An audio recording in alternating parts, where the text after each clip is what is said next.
When Abigail Boone stepped off the wagon in Weller County, Texas, she expected a husband and a future. What she found was a burned-out ruin and a scarred man who told her to turn around and leave. Most women would have, but Abigail had traveled 340 miles with a secret heavy enough to crush most men, and she wasn't about to let pride, fire, or a broken rancher send her back to the life she'd escaped. What happened next would shake this entire county to its foundation. If you're watching from anywhere in the world, hit that like button and drop your city in the comments. I want to see how far this story travels. Now let me tell you about the woman who refused to leave. The July heat hit like a fist the moment Abigail climbed down from the wagon. She'd been traveling for 6 days, and the dust from the last 30 miles had worked itself into every fold of her dress, every strand of her dark hair, every crease of skin she couldn't reach to wipe clean. Her back ached. Her feet throbbed inside boots that had cost more than most people earned in a month. Not that anyone here would know that by looking at her now. The driver hauled her trunk down without ceremony and dropped it in the dirt beside the road. He was already turning the wagon before she'd even paid him. "This the Hale place?" she asked. He glanced toward what was left of the homestead and spat into the dust. Was. Then he was gone, and Abigail stood alone on the edge of a property that looked like the end of the world. The house was a blackened skeleton. Charred beams jutted up from the foundation like broken ribs. The barn had fared slightly better. Half of it still stood, though the roof sagged dangerously to one side. What might have once been a garden was now just a patch of scorched earth and dead plants baking under the merciless sun. And standing in the middle of it all, holding a shovel like he wasn't quite sure what to do with it, was Wyatt Hale. He was taller than she'd expected from his letters. Broader too, though that might have been the way he held himself, shoulders back, spine straight, like a man who'd been knocked down plenty but kept getting back up out of sheer stubbornness. His face was harder to read. The left side was scarred, the skin puckered and discolored from what must have been a terrible burn. His hair was dark, shot through with premature gray at the temples, and his eyes locked on her, and Abigail felt the full weight of his assessment. He drove the shovel into the ground and walked toward her slowly, each step deliberate. When he got close enough, she could see the way his jaw worked, grinding something over in his mind before he spoke. "You Abigail Boone?" "I am." He looked past her, down the empty road. "Where's your people?" "Don't have any. It's just me." Something flickered across his face. Surprise, maybe, or concern. He covered it quickly. "You shouldn't have come." Abigail had heard worse greetings in her life, but not many. She kept her voice level. "Your letter said to arrive in July." "It's July." "That was before the fire." Wyatt gestured toward the ruins behind him. "This isn't what I promised you. There's no house, no crops, nothing worth staying for." "I can see that." "Then you should get back on a wagon and head home." "I don't have a home to go back to," Abigail said. "That's why I'm here." Wyatt's mouth tightened.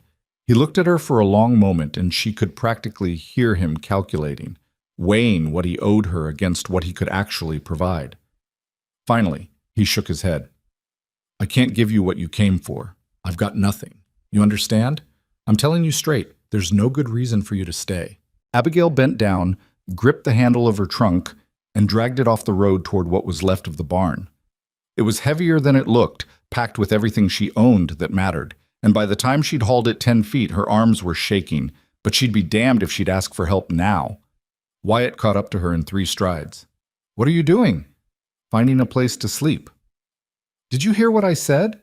"Every word." She stopped, breathing hard, and looked him square in the face. "You've got nothing. I heard you, but I didn't come here expecting you to give me anything. I came here to build something. If you want to stand around feeling sorry for yourself, that's your business. I've got work to do." For a moment, she thought he might actually throw her off the property. His hands curled into fists, and the muscle in his jaw jumped.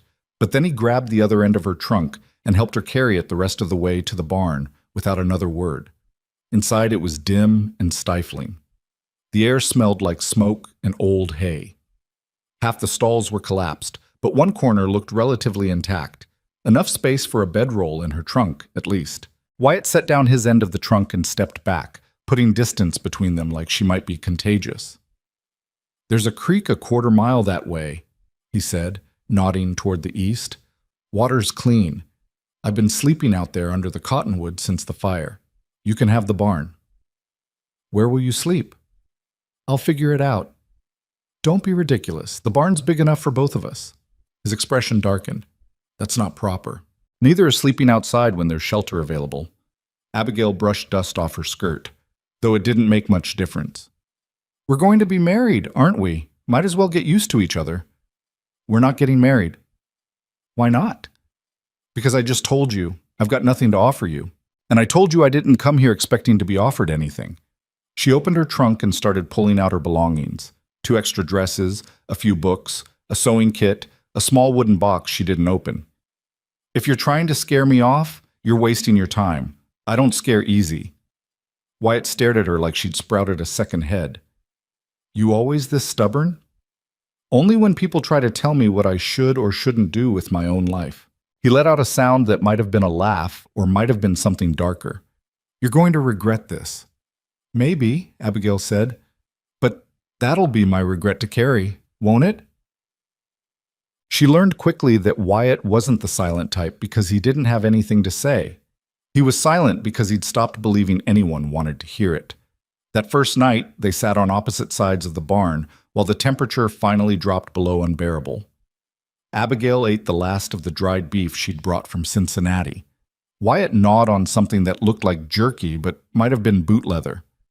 How'd the fire start? She asked. He didn't answer right away.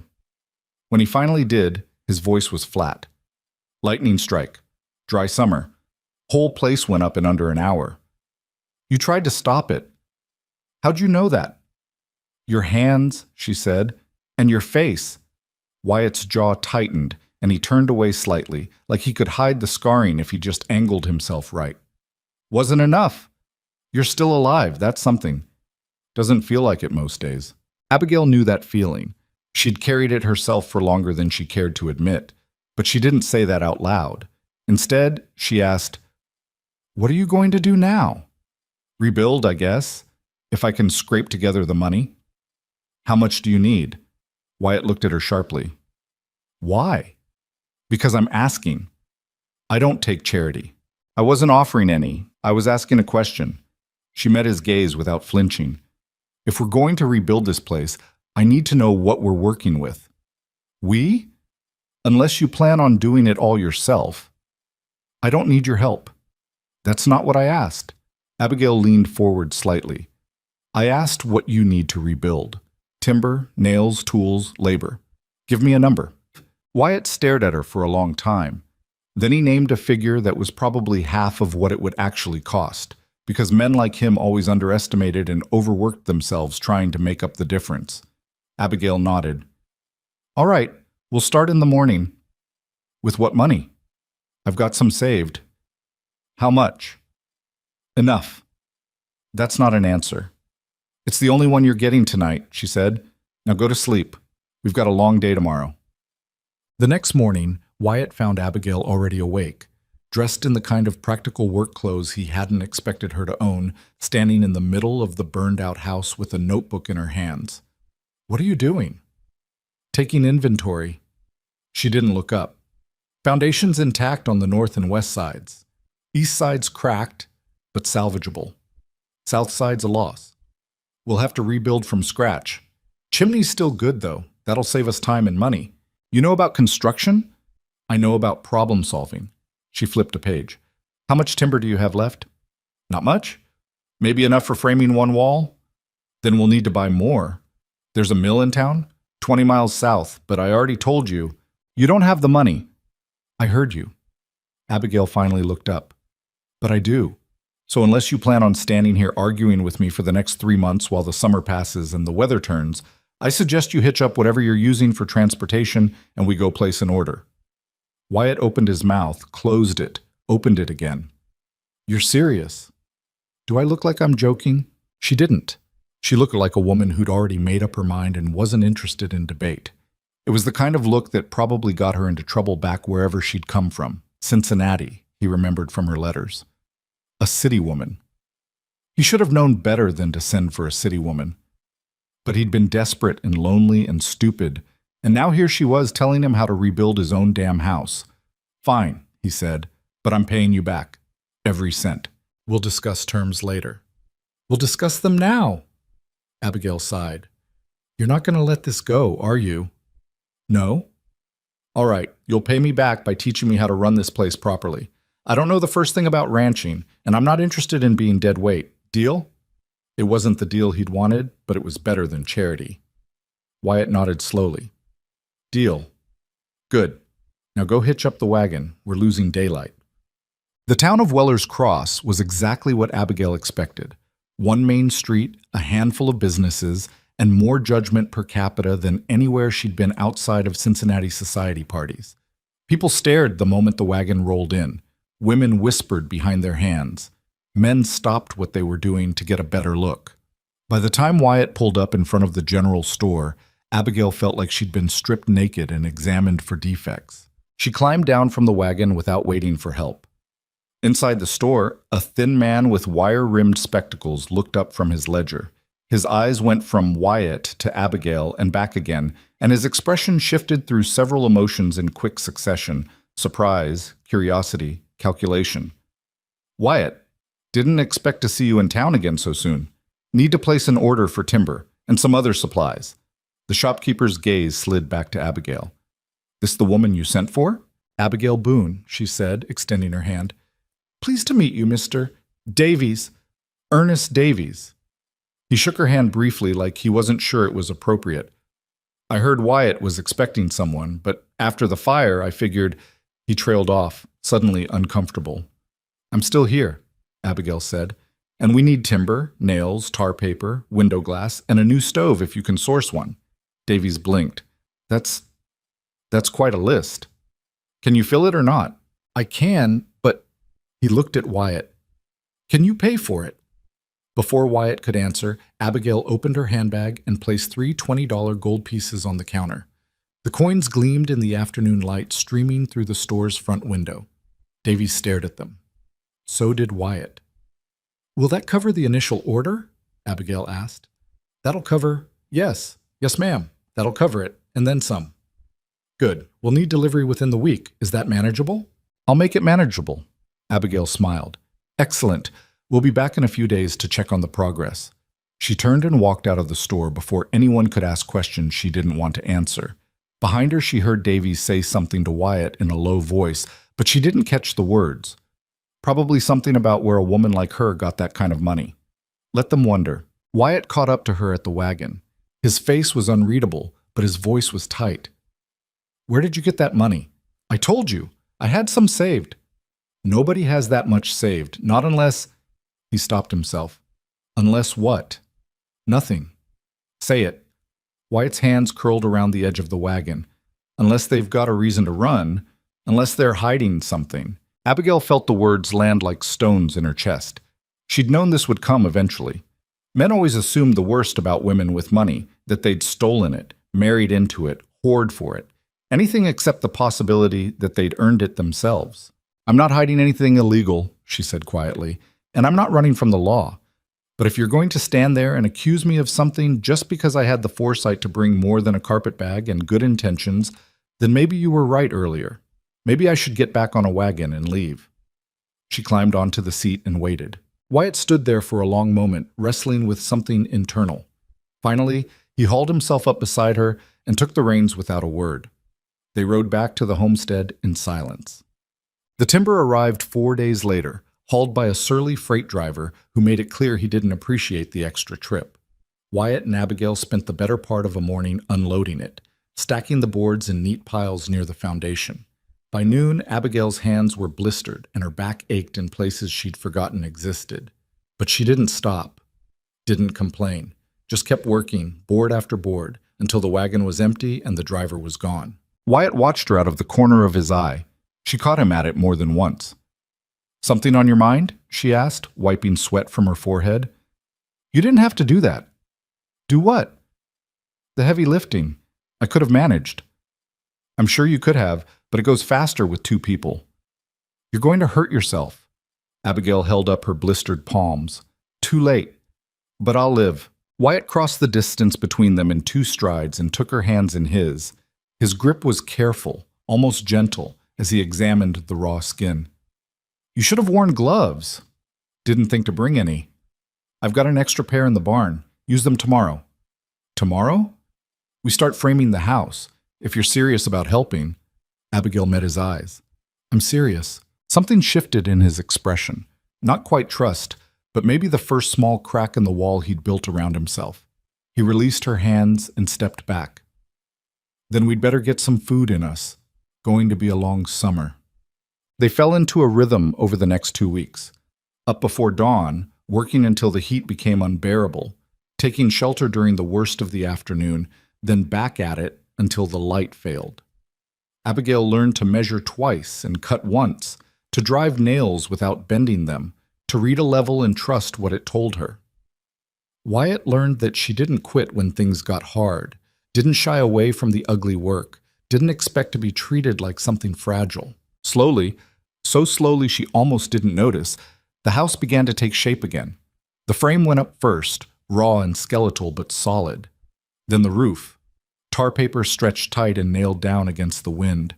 Walls next, board by board, until the structure finally looked like a building instead of a hope. They didn't talk much while they worked, but the silence between them changed, became something less hostile and more comfortable. The kind of quiet that exists between people who are learning to work in sync, who are starting to anticipate each other's movements without needing to be told. At night, they sat on opposite sides of the barn and ate whatever Abigail had managed to cook over the fire. Beans, usually, or cornbread when she could manage it. Sometimes Wyatt would tell her about the ranch, back when it had been a working operation, about the cattle he'd had before the fire scattered them, about the plans he'd made before everything fell apart. "Why'd you send for a wife?" Abigail asked one night. Wyatt was quiet for a long time. "Got tired of being alone, I guess." "That's not a reason to get married." "What is then?" "I don't know, but it's got to be more than just not wanting to eat dinner by yourself." "You got a better reason?" "I wanted a fresh start," Abigail said. "Somewhere nobody knew me. Somewhere I could just be myself." "Why couldn't you do that in Cincinnati?" "Because everyone there already decided who I was before I ever opened my mouth." She poked at the fire with a stick, watching the embers flare. "I got tired of trying to fit into a shape that didn't match."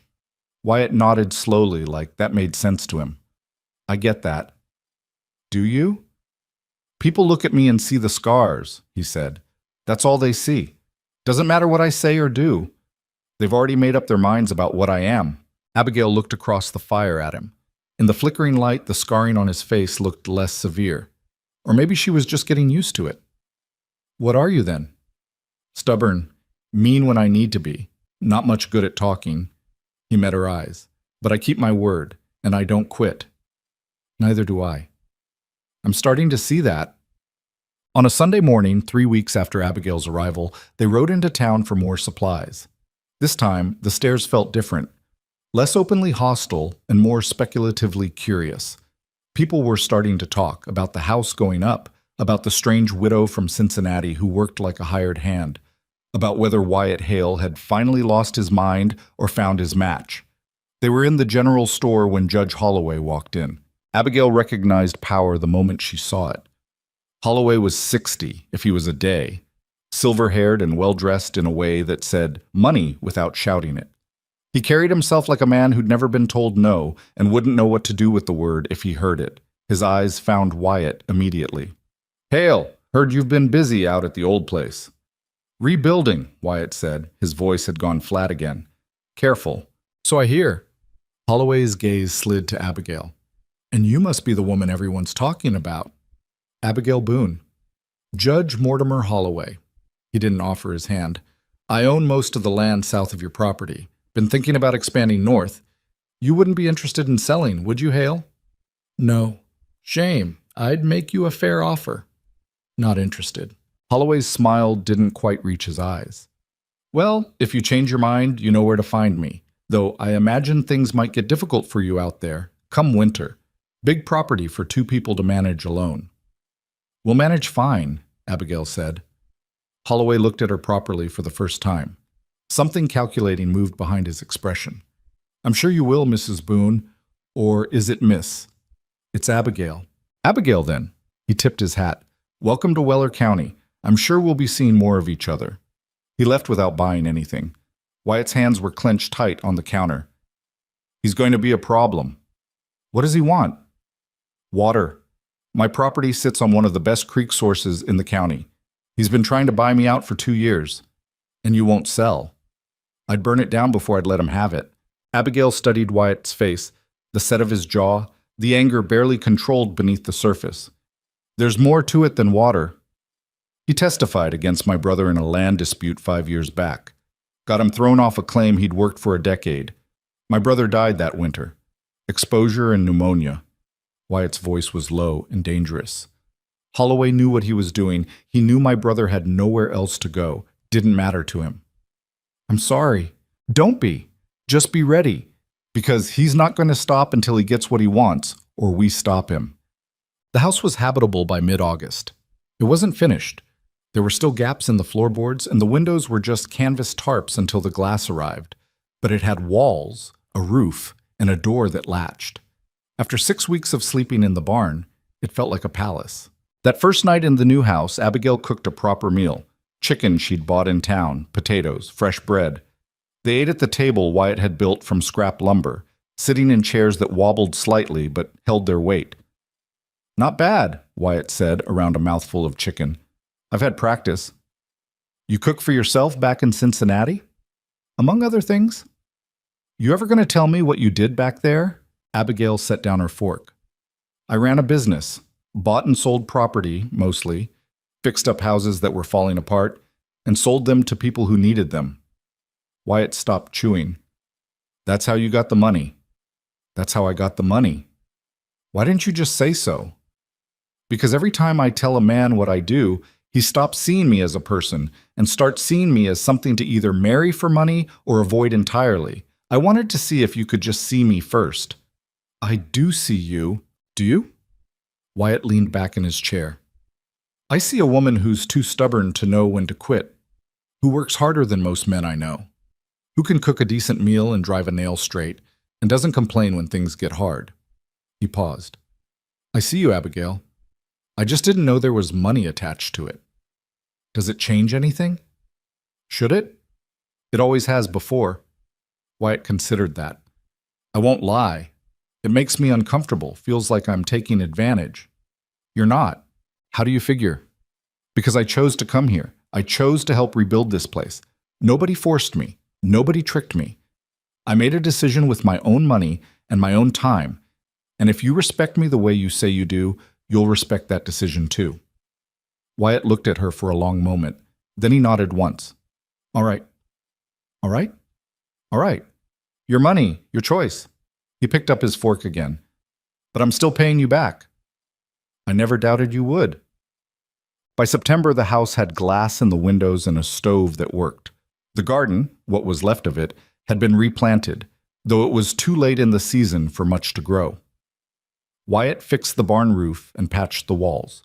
Abigail sewed curtains from fabric she'd bought in town and hung them in the windows, which made the house feel more like a home and less like a construction site. They still hadn't gotten married. It wasn't that they'd decided against it. It was more that the question had gotten lost somewhere in the work, buried under more pressing concerns like whether the chimney would draw properly and if the well would hold through the winter. But the county hadn't forgotten. Talk in town was starting to shift from curious to concerned. A man and woman living together without being married, it wasn't proper. It wasn't decent. People who'd been friendly started keeping their distance. Others were more direct about their disapproval. Abigail didn't care. She'd spent her whole life caring what people thought, and it had gotten her exactly nowhere. But she could see it wearing on Wyatt, the way people stopped talking when he walked into a room, the way women pulled their children a little closer when Abigail passed by on the street. We should get married, she said one evening. Wyatt looked up from the ledger he'd been studying. What? We should get married, properly, make it official. You want to marry me? Well, I didn't come all the way out here just to be your unpaid carpenter. The corner of his mouth twitched. Might have been the start of a smile. That's the worst proposal I've ever heard. Have you had a lot of proposals? None I can remember. Then technically, it's the best one too. Abigail sat down across from him. I'm serious, Wyatt. People are talking, and it's only going to get worse. If we're going to stay here, if we're going to make this work, we might as well do it right. Wyatt closed the ledger. That's still not a reason to get married. Then what is? I don't know. But I think it ought to be because we want to, not because the town's gossiping. Do you want to? The question hung in the air between them. Outside, the wind picked up, rattling the new windows in their frames. Somewhere in the distance, a coyote howled. I don't know what I want, Wyatt said finally. I thought I did back when I sent that first letter. Thought I had it all figured out. Find a wife, rebuild the ranch, keep my head down and survive. But then you showed up, and nothing went the way I planned. He looked at her directly. You scare me, Abigail. Why? Because you're the kind of strong that makes me realize how weak I've been. You look at problems like they're just things to solve, and I look at them like they're punishments I deserve. You make me feel like maybe I could be better, and that terrifies me. Abigail felt something crack open in her chest. You scare me too. Why? Because you see me. The real me. Not the money, not the reputation, not the things I've done or where I've been. Just me. And I don't know what to do with that. They sat in silence for a while, the weight of the admission settling between them. Finally, Wyatt stood up. He held out his hand. Come here. Abigail took it, and he pulled her to her feet. They stood close enough that she could see the individual scars on his face, the way they twisted the skin into new patterns. Close enough to see that his eyes were more gray than blue, and that they held something she hadn't seen before. Not quite hope, but maybe the space where hope could grow if given enough time. I want to marry you, Wyatt said. Not because people are talking, not because it's practical, but because when I think about the future now, I can't imagine it without you in it. And that's either the smartest thing I've ever felt or the stupidest. I honestly don't know which. Probably both, Abigail said. Yeah, probably. So is that a proposal? I guess it is. Then I accept. Wyatt smiled then, a real smile, not the half-broken thing he usually managed. When should we do it? Tomorrow? That fast? Why wait? I don't know. I figured people usually... I'm not people, Abigail said, and neither are you, so let's just do it our way. All right then. Wyatt pulled her closer. Tomorrow. They stood together in the house they'd rebuilt, in the space between what had been and what might still be. And for the first time since the fire, Wyatt Hale felt something other than empty. They rode into Weller's Cross the next morning, with the sun barely above the horizon, both dressed in the cleanest clothes they owned. Abigail wore the dark blue dress she'd saved from Cincinnati, the one that had cost a small fortune but looked plain enough to pass for ordinary. Wyatt had shaved for the first time in weeks, which made the scarring on his face more visible, but also made him look less like a man who'd given up on the world. The county clerk's office didn't open until 8, so they waited on the bench outside while the town slowly woke up around them. Shop owners swept their doorsteps. A few early risers nodded as they passed, their expressions curious but not unkind. You nervous? Wyatt asked. Should I be? Most people are, I hear, before they get married. Abigail considered that. I'm not most people. No, you're not. The clerk arrived at 10 minutes past 8, a tired-looking man named Porter who fumbled with his keys and apologized twice before getting the door open. Inside, the office smelled like old paper and lamp oil. Porter shuffled through a stack of documents, found the right forms, and laid them out on the counter. You'll both need to sign here, and we'll need 2 witnesses. We don't have witnesses, Wyatt said. Porter frowned. You need witnesses. It's the law. Can't you be one? I suppose I could, but you still need another. The door opened behind them, and Ernest Davies walked in carrying a package. He stopped when he saw them. Wyatt, Abigail, didn't expect to see you here this early. We're getting married, Abigail said. Davies blinked. Right now? Right now, but we need a witness. You interested? Davies looked between them, something unreadable crossing his face. Then he smiled, small but genuine. I'd be honored. They signed the papers. Porter produced a worn Bible they didn't use, stumbled through the legal requirements, and declared them married in less than 10 minutes. There were no rings, no flowers, no celebration. Just 4 people in a dusty office and the scratch of a pen on paper. When it was done, Davies shook Wyatt's hand and kissed Abigail's cheek. Congratulations, both of you. Thank you. Abigail said. "Will you stay for breakfast? My wife makes excellent biscuits, and I know she'd love to meet you properly." Wyatt glanced at Abigail. She nodded. "We'd like that." Davies's wife, Margaret, was a plump woman with kind eyes and flour permanently embedded under her fingernails. She took one look at Abigail and pulled her into a hug that smelled like cinnamon and bacon grease. "About time someone's made an honest man of him," she said, loud enough for Wyatt to hear from the next room. "He's been walking around like a ghost for 2 years. He told you about the fire? Told everyone who'd listen, then stopped listening to anyone himself." Margaret released her and started pulling plates down from the shelf. "But you're here now, so maybe that'll change. Sit, eat. You both look half-starved." The biscuits were as good as promised. They ate at the kitchen table while Margaret asked questions that were nosy but not cruel. Where Abigail was from, what she thought of Texas, whether she knew anything about chickens because she had 6 good-laying hens she'd sell cheap if they were interested. "We'll take them," Abigail said. "All 6? "If you're selling." Margaret beamed. "I'll have Ernest bring them by next week, along with some starter feed and a few tips on keeping them alive through winter." They left the Davies house with full stomachs and something that felt dangerously close to friendship. On the ride back to the homestead, Wyatt was quieter than usual. "What's wrong?" Abigail asked. "Nothing's wrong. You've been chewing on something since we left town. Spit it out." Wyatt guided the wagon around a rut in the road. "I was just thinking about what Margaret said, about me being a ghost." "Were you?" "Yeah, I was." He glanced at her. "But I'm not anymore. And that's because of you." Abigail didn't know what to say to that, so she reached over and took his hand. He squeezed back and they rode the rest of the way home in silence. That night they slept in the same bed for the first time. Not because they had to, but because they were married now and it seemed like the thing to do. Wyatt was careful, almost awkward, like he'd forgotten how to be close to another person. Abigail was patient. They lay side by side in the darkness, listening to the wind outside and the unfamiliar sounds of the house settling around them. "You awake?" Wyatt whispered. "Yes. I don't know what I'm doing." "Neither do I." "That's not reassuring. It's honest." Wyatt shifted slightly, turning toward her. "Can I ask you something?" "Always." "Why'd you really come here? And don't tell me it was for a fresh start. There's more to it than that." Abigail stared at the ceiling. She'd known this conversation was coming eventually, had prepared for it, even practiced the words in her head during the long nights in the barn. But now that the moment was here, everything she'd rehearsed felt wrong. "I was engaged once," she said finally, "back in Cincinnati, to a man named Thomas Whitmore. He was handsome, charming, everything a woman was supposed to want." "What happened?" "He proposed 3 days after finding out how much I was worth. Before that, he barely looked at me twice.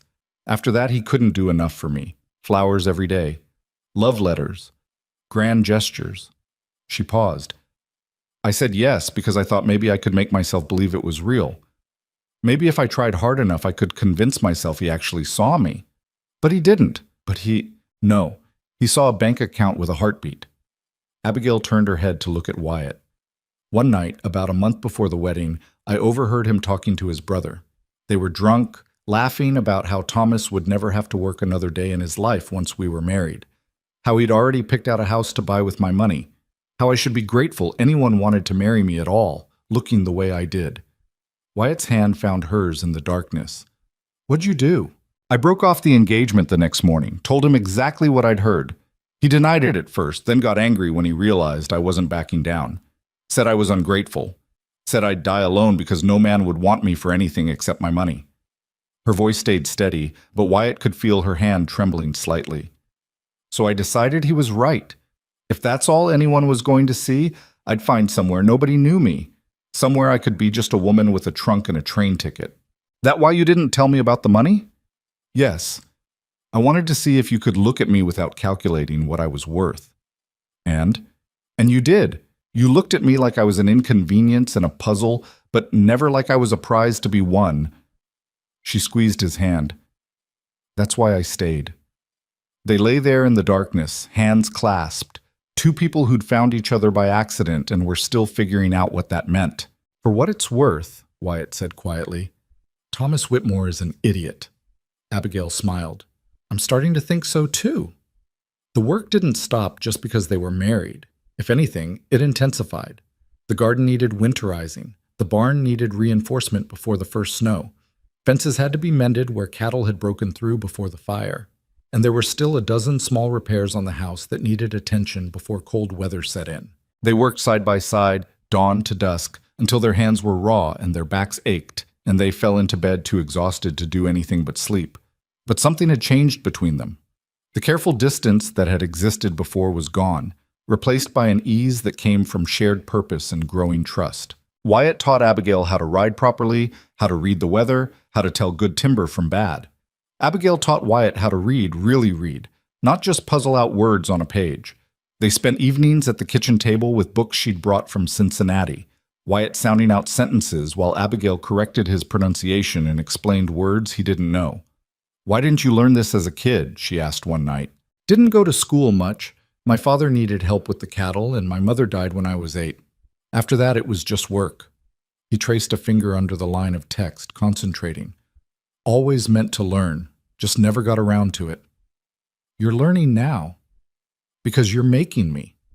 Because you want to. I'm just providing the push." Wyatt looked up at her. "You're good at that. Pushing." "Is that a complaint?" "No, it's an observation." He went back to the book. "Sometimes people need pushing. I needed it. Still do." By mid-October, the house was finished enough that they could invite people over without embarrassment. Margaret Davies brought a pie and 6 chickens, as promised. A few other families from town stopped by, some out of curiosity, some out of genuine friendliness. Word had spread that Wyatt Hale had finally married the strange woman from Cincinnati, and people wanted to see if the rumors were true. What they found was a working ranch, a solid house, and 2 people who clearly knew how to handle hard work. The gossip didn't stop entirely, but it softened. People started nodding to Abigail on the street instead of whispering. A few women even asked her advice on household matters, which was hilarious considering Abigail had spent most of her adult life avoiding domesticity. But she helped where she could, shared recipes she'd learned from Margaret, offered to look at property deeds when families had questions about boundaries or water rights. Slowly, carefully, she began building something she'd never had before: community. And then Judge Holloway came calling. He arrived on a Tuesday afternoon in a polished buggy, driven by a man who looked like he'd rather be anywhere else.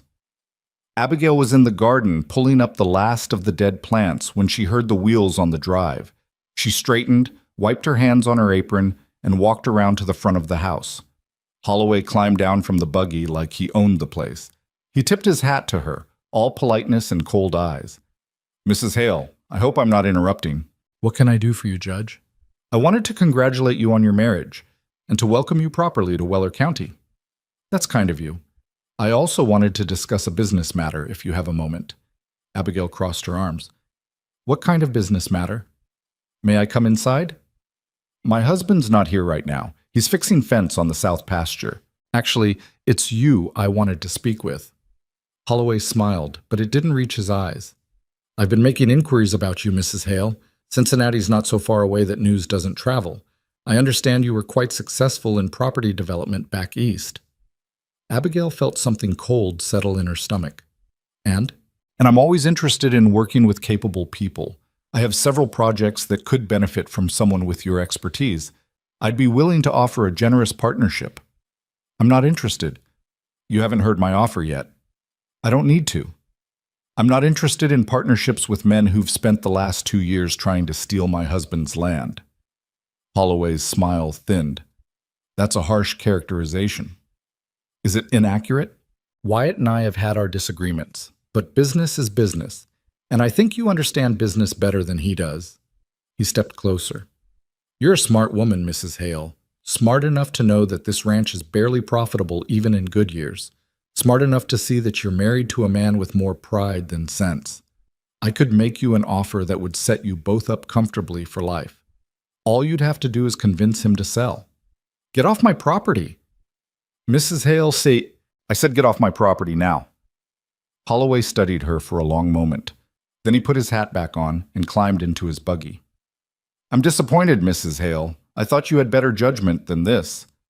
And I thought you had better manners than to insult a woman on her own land. Guess we're both disappointed."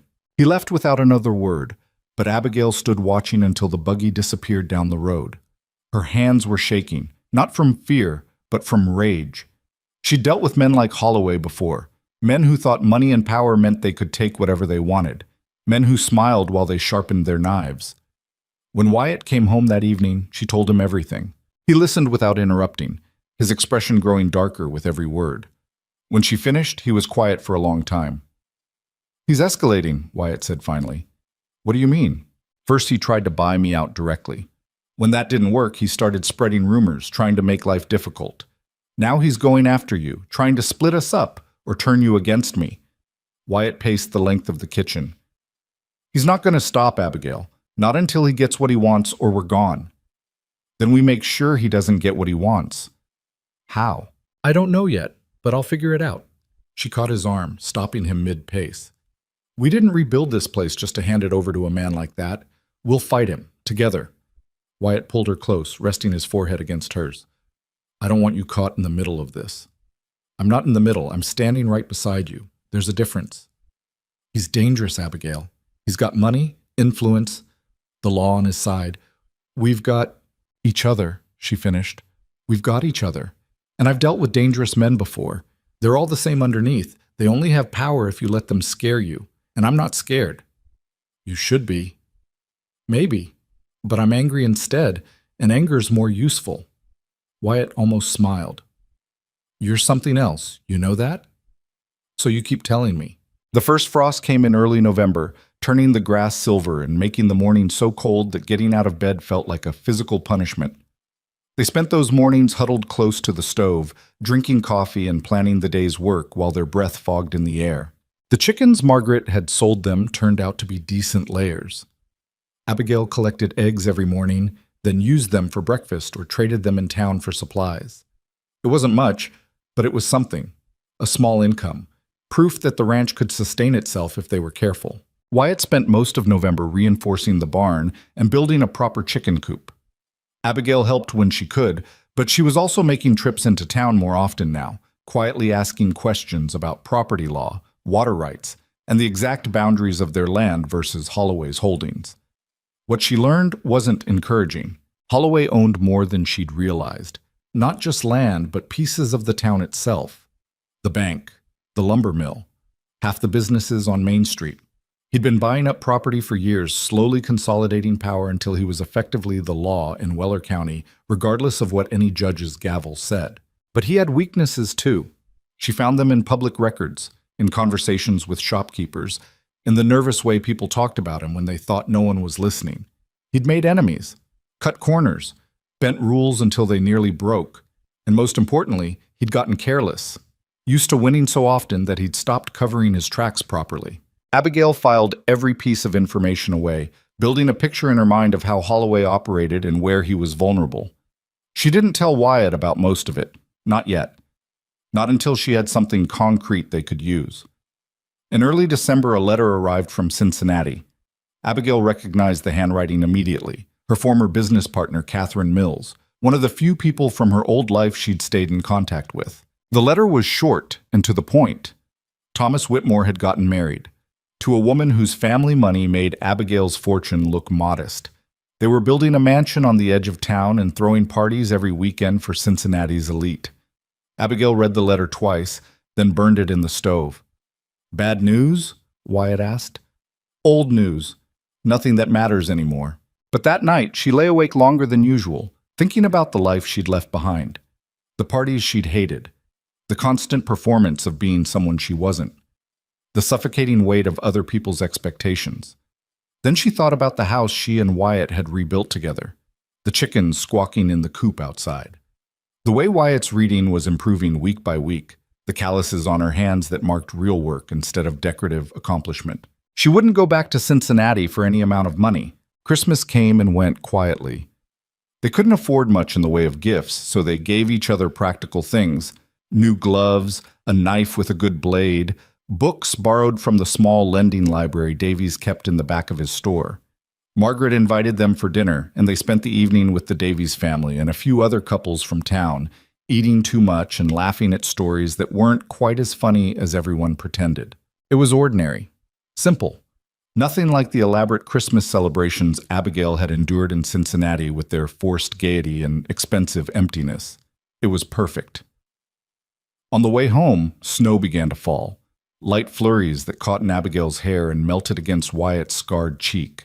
They rode through the darkness with a single lantern lighting the way, the world hushed and white around them. "I'm glad you stayed," Wyatt said quietly. "I'm glad I stayed too." "Even with everything? Holloway, the work, the way people treated you at first?" "Especially because of those things." She looked at him. "I didn't come here for easy, Wyatt.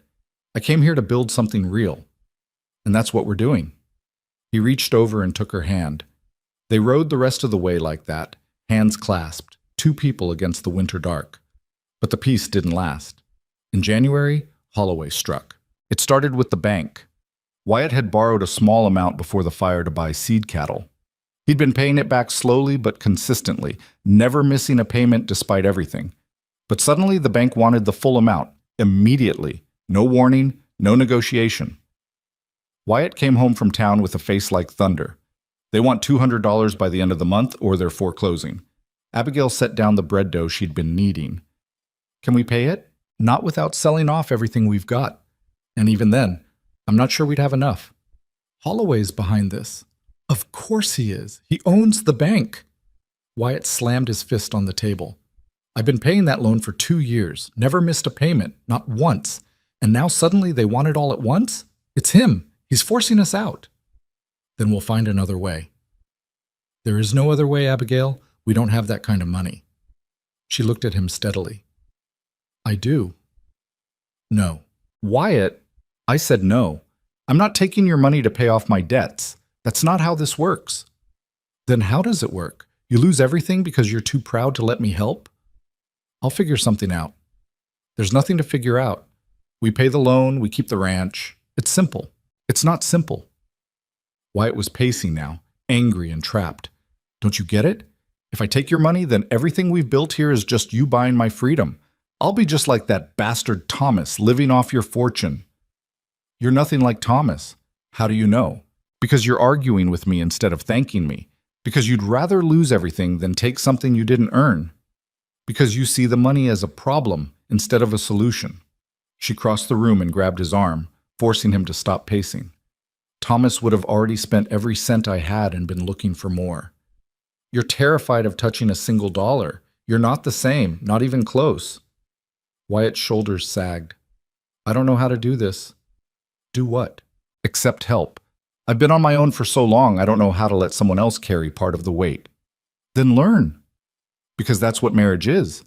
Sharing the weight when it gets too heavy for one person." She softened her voice. "Let me help, Wyatt, please.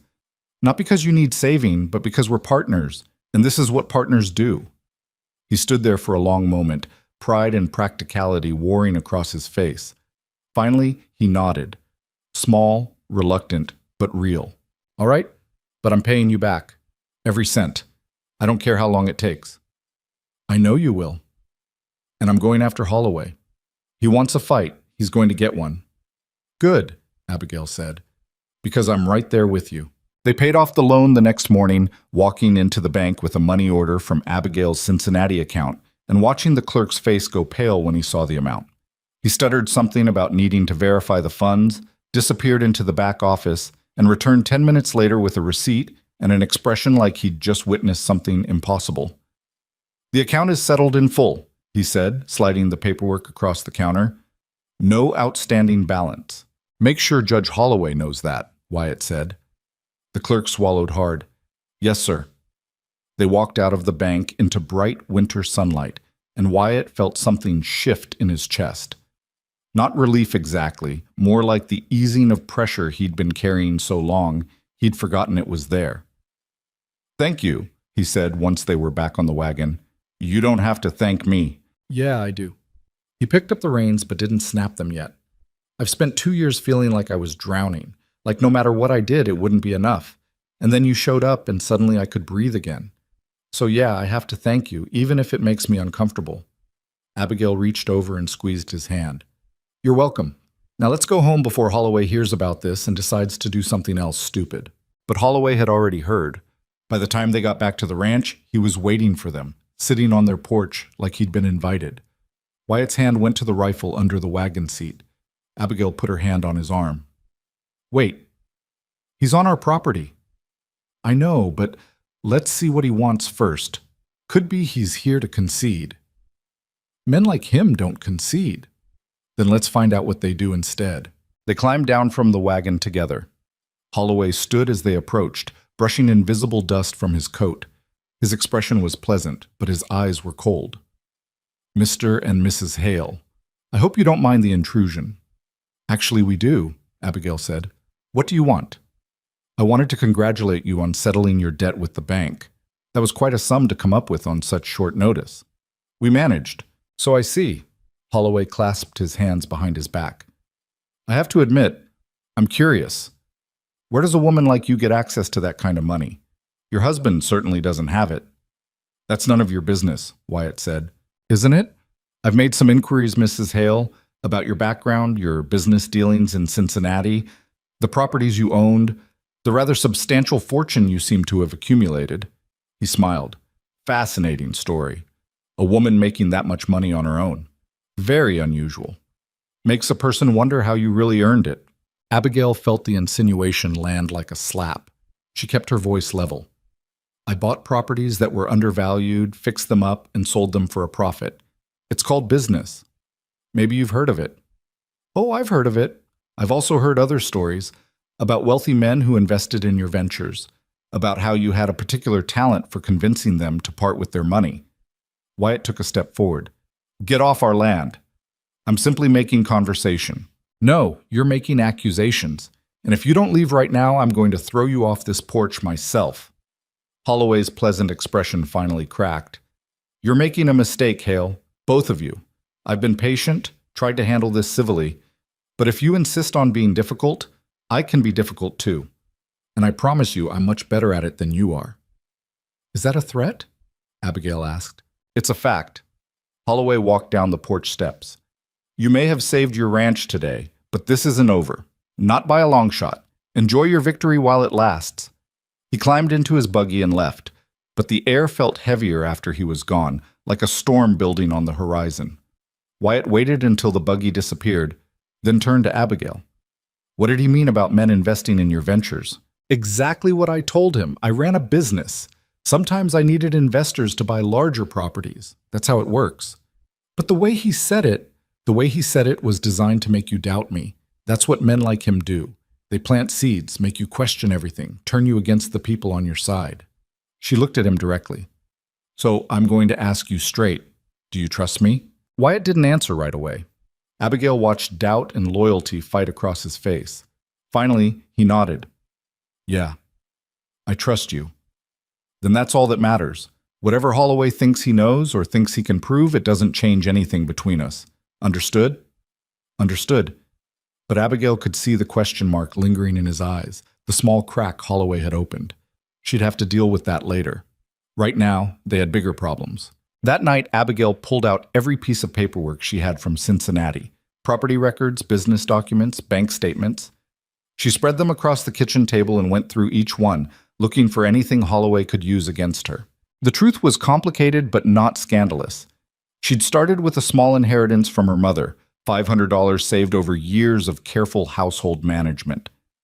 Abigail had used it to buy a rundown boarding house, fixed it up, and sold it for twice what she'd paid. Then she'd done it again and again. Each time building her capital, learning the business, establishing a reputation. Yes, she'd had investors, wealthy men who saw an opportunity and put money into her projects. But it had always been legitimate business, contracts, lawyers, proper accounting, nothing shameful, nothing illegal. The problem was how it looked. A woman in business, taking money from men, living independently. In Cincinnati society, that had been scandalous enough. Here in Weller County, where everyone knew everyone and gossip spread faster than wildfire, it could destroy her. What are you doing? Wyatt asked, coming in from checking the barn. Making sure Holloway can't use my past against us. Can he? Not legally, but legally doesn't matter much if people decide they don't like what they hear. Wyatt sat down across from her. Tell me about the investors. The truth. So she did. Every detail.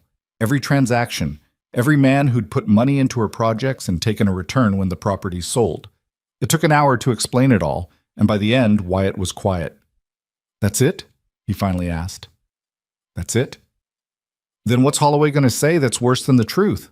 The truth doesn't matter to men like him. What matters is what people believe. And if he starts spreading rumors about how I really made my money, people will believe the worst version. They always do. "Let them," Wyatt said.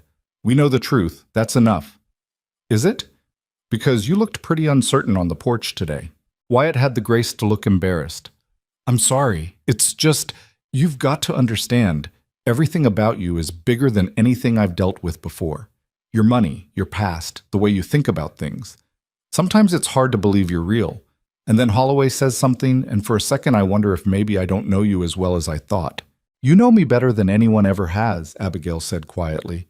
"But if you need to hear it again, I'll say it. Everything I told you about why I came here, that was true. Everything about how I made my money, that was legal and honest. And everything between us, that's real. The only person who's been lying is Holloway, because that's what men like him do when they can't win any other way." Wyatt reached across the table and took her hands. "I believe you." "You sure?" "I'm sure. And I'm sorry I doubted, even for a second. Don't apologize. Doubt is human. It's what you do after the doubt that matters." They sat there for a moment, hands clasped across a table covered in paperwork, two people choosing to trust each other despite everything trying to pull them apart. The rumors started 3 days later. Abigail heard them first at the general store when she went to trade eggs for flour. Two women by the fabric section, speaking just loud enough to be overheard. Something about wealthy men in Cincinnati. Something about improper relationships. Something about how it wasn't natural for a woman to have that much money unless she'd done something shameful to get it. Abigail ignored them, finished her shopping, and left. But the damage was done. By the end of the week, the whispers had spread through town like disease. People who'd been friendly started avoiding eye contact. Women who'd asked her advice suddenly had other places to be. Even Margaret Davies looked uncomfortable when Abigail stopped by, though she at least had the decency to be embarrassed about it.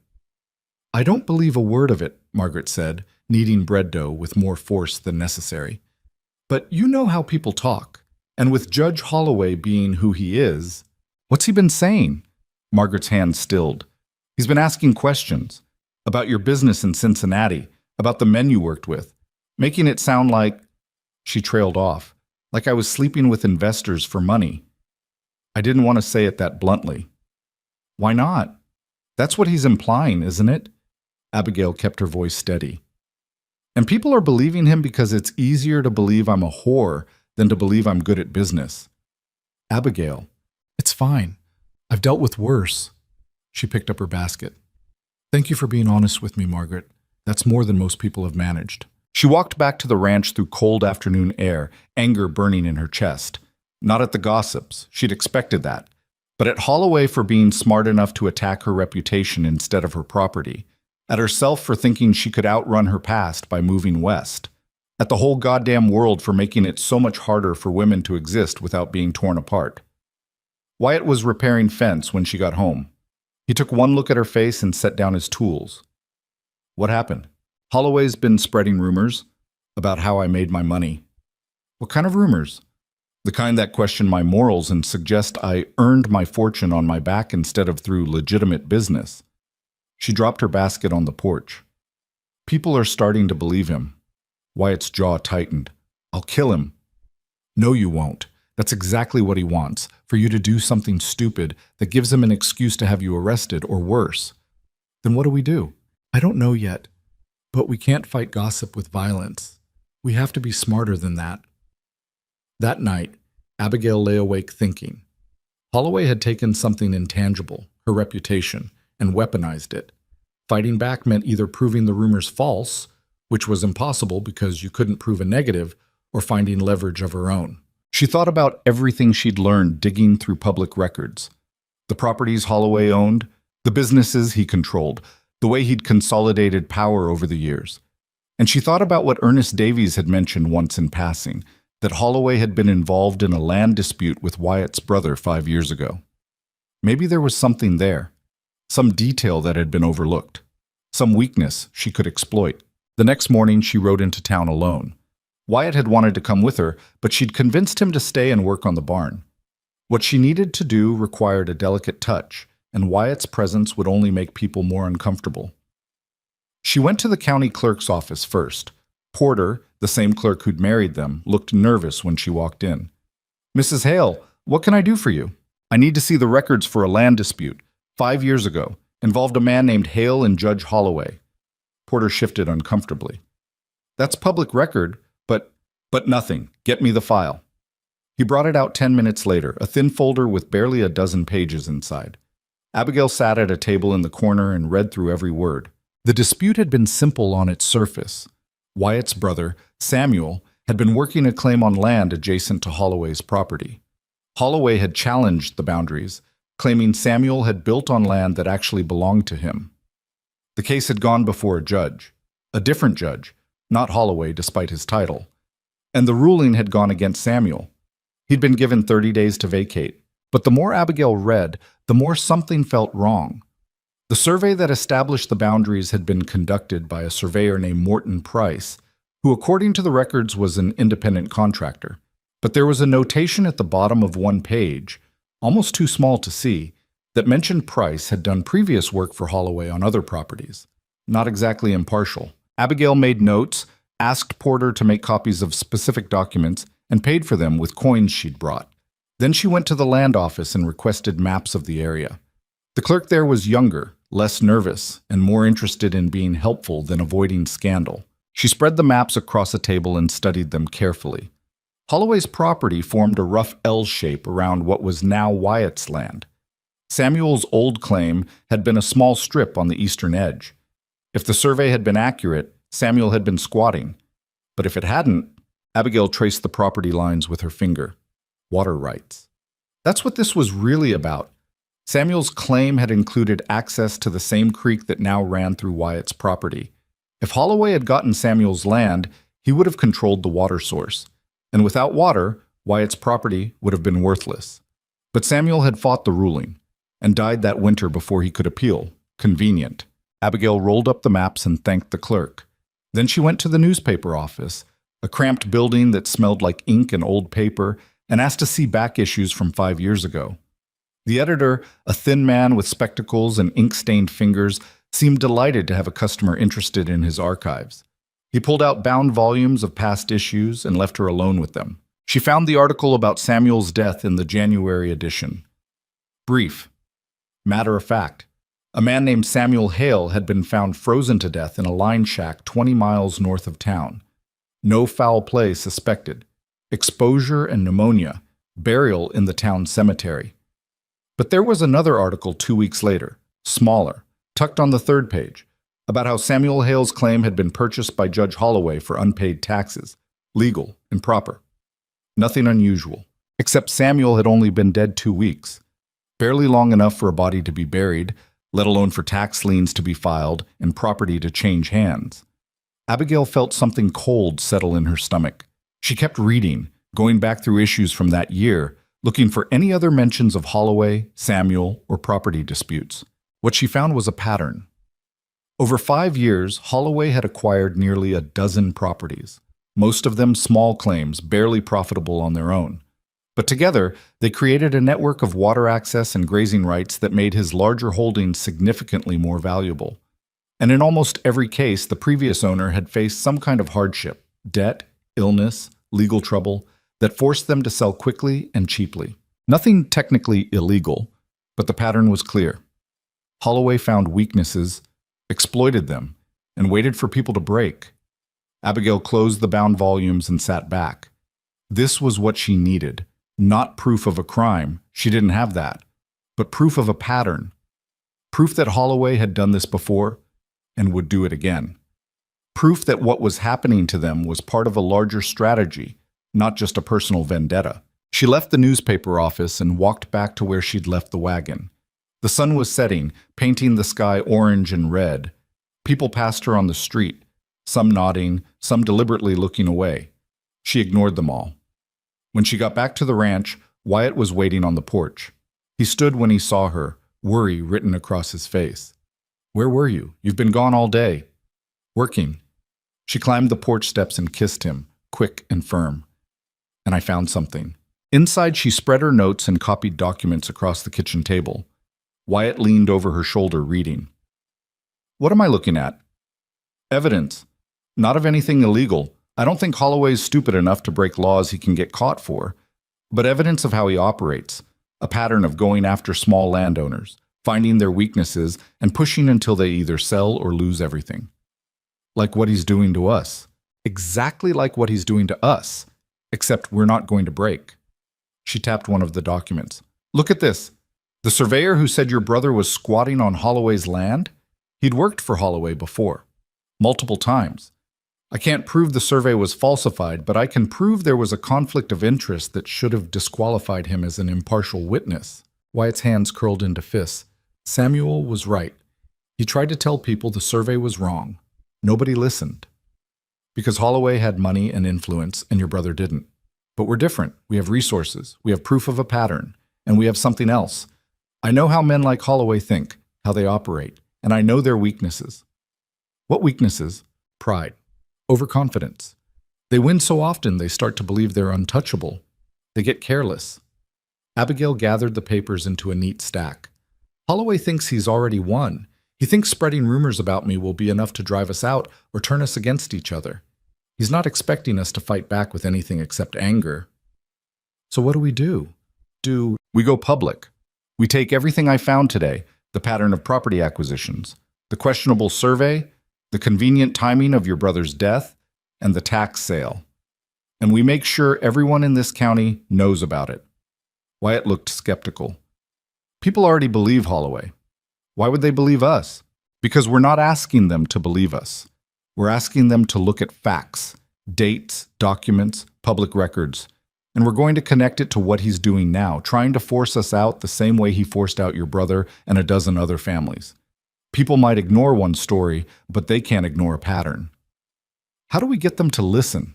We start with the people who already hate Holloway but are too scared to say anything, the families he's squeezed out, the businesses he controls. We find them, we show them they're not alone, and we build something he can't intimidate away. Wyatt stared at her. You're talking about starting a fight with the most powerful man in the county. I'm talking about finishing a fight he started. There's a difference. This could get ugly. It's already ugly. We're just making it public. Wyatt was quiet for a long moment, thinking. Then he nodded. All right. Where do we start? We start by finding everyone Holloway's hurt. And we start by making sure they know they don't have to stay hurt. Over the next 2 weeks, Abigail and Wyatt became very familiar with every back road in Weller County. They visited small ranches and failing homesteads, sat at kitchen tables with families who'd been squeezed by debt or bad luck or Holloway's particular brand of opportunism. They listened to stories, they took notes, and slowly, carefully, they built a picture of just how far Holloway's influence reached. Some people were too scared to talk. Others had moved away or died or given up entirely. But a few, a handful at first, then more as word spread, were willing to share what had happened to them. A widow who'd lost her husband's land to a tax sale 3 months after he died, barely enough time to grieve before Holloway's lawyers came calling. A young couple who'd borrowed money from Holloway's bank at reasonable terms, only to have the interest rate triple when they fell behind on one payment. A farmer who'd tried to dig a well on his own property and been sued for water rights violations because the water table connected to Holloway's land. Every story was different. But the pattern was always the same. Holloway found pressure points and pushed until people broke. Why hasn't anyone done anything about this before? Abigail asked one night after a particularly difficult conversation with a man who'd lost everything. Because he's careful, Wyatt said. Everything he does is technically legal, and the people he hurts are usually too poor or too scared to fight back. But we're not. No, we're not. They kept gathering stories, kept documenting dates and details, kept building a case not for a courtroom, but for the court of public opinion. And then, in late February, the bank clerk who'd processed their loan payment came to the ranch. He arrived after dark, riding a horse that looked half-starved and carrying a saddlebag that clinked when he walked. Wyatt met him at the door with a rifle, but the clerk, his name was Palmer, held up his hands. I'm not here to cause trouble. I need to talk to you, both of you. They let him inside. He sat at the kitchen table, hands shaking slightly, and pulled a bottle from his saddlebag. I need a drink first, if that's all right. Abigail found glasses. Palmer poured himself a generous measure and drank half of it in one swallow. I've worked for Judge Holloway for 8 years, he said, at the bank, doing whatever he told me to do. And I've done things, legal things mostly, but not good things. I've foreclosed on families who were 1 month behind. I've called loans due when people couldn't pay. I've watched good people lose everything because Holloway wanted their land. Why are you telling us this? Wyatt asked. Because I'm tired. And because what he's doing to you, spreading rumors, trying to destroy your reputation, that's different. That's personal in a way I haven't seen before. And it made me realize he's not going to stop. Not ever. Not unless someone stops him. We're working on that, Abigail said. Palmer looked at her. I know. I've heard about you asking questions, looking through records, talking to people. He pulled a ledger from his saddlebag and set it on the table. This is from the bank. Holloway's accounts. Every transaction, every loan, every foreclosure for the past 5 years. Some of it will confirm what you already know, but some of it, he paused, some of it is worse. Abigail opened the ledger. The entries were in neat handwriting, dates and amounts and names. She started reading, and the further she got, the colder she felt. Loans to families at reasonable rates, then sudden interest spikes. Foreclosures processed in record time, sometimes before the legal notice period had expired. Properties purchased at tax sales for pennies on the dollar, then sold months later at 10 times the price. And everywhere, Holloway's name, buying, selling, profiting. This is, Abigail looked up. This is evidence, real evidence. Some of these transactions were illegal. I know, Palmer said quietly. That's why I brought it to you. I can't keep being part of this. I won't. He'll destroy you when he finds out, Wyatt said. Probably, but I've made my choice. Palmer finished his drink. Do what you need to do with that ledger. I'm leaving Weller County tonight. By the time Holloway realizes the book is missing, I'll be 3 states away. He stood to leave. Abigail stopped him. Thank you. What you're doing, it matters. Palmer nodded. I hope it's enough. After he left, Abigail and Wyatt sat at the table staring at the ledger. This changes everything, Wyatt said. It does. But we have to be careful. If we go public with this too soon, Holloway will find a way to discredit it. Say it was stolen. Say we falsified it. Say anything to make people doubt. Then what do? We make copies. We verify everything we can through other records. And then we go to someone who can't be intimidated. Abigail closed the ledger. We go to a newspaper, not the local one. They're too dependent on Holloway's advertising, but a bigger paper. One that's far enough away to be independent, but close enough to care about corruption in a Texas county. You think they'll listen?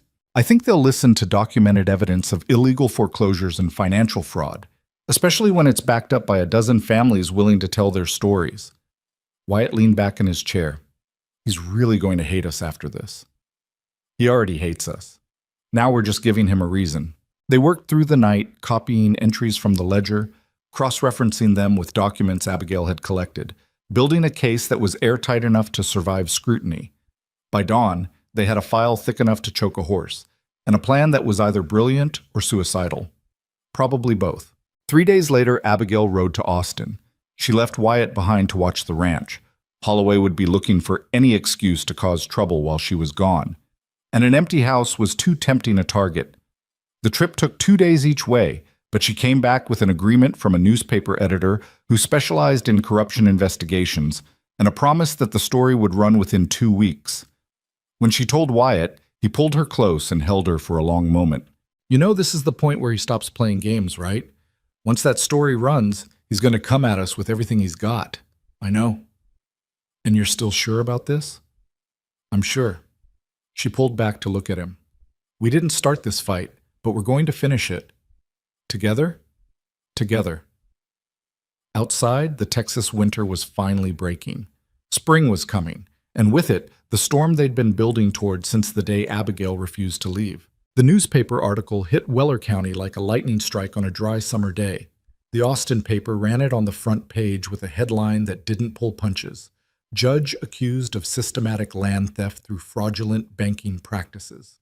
Below it, 2 full columns of documented evidence, family testimonies, and copies of ledger entries that showed exactly how Mortimer Holloway had built his empire on the backs of desperate people. Abigail and Wyatt heard about it before they saw it. Ernest Davies rode out to the ranch at dawn, still in his nightshirt under his coat, waving a copy of the paper like a flag. "Have you seen this?"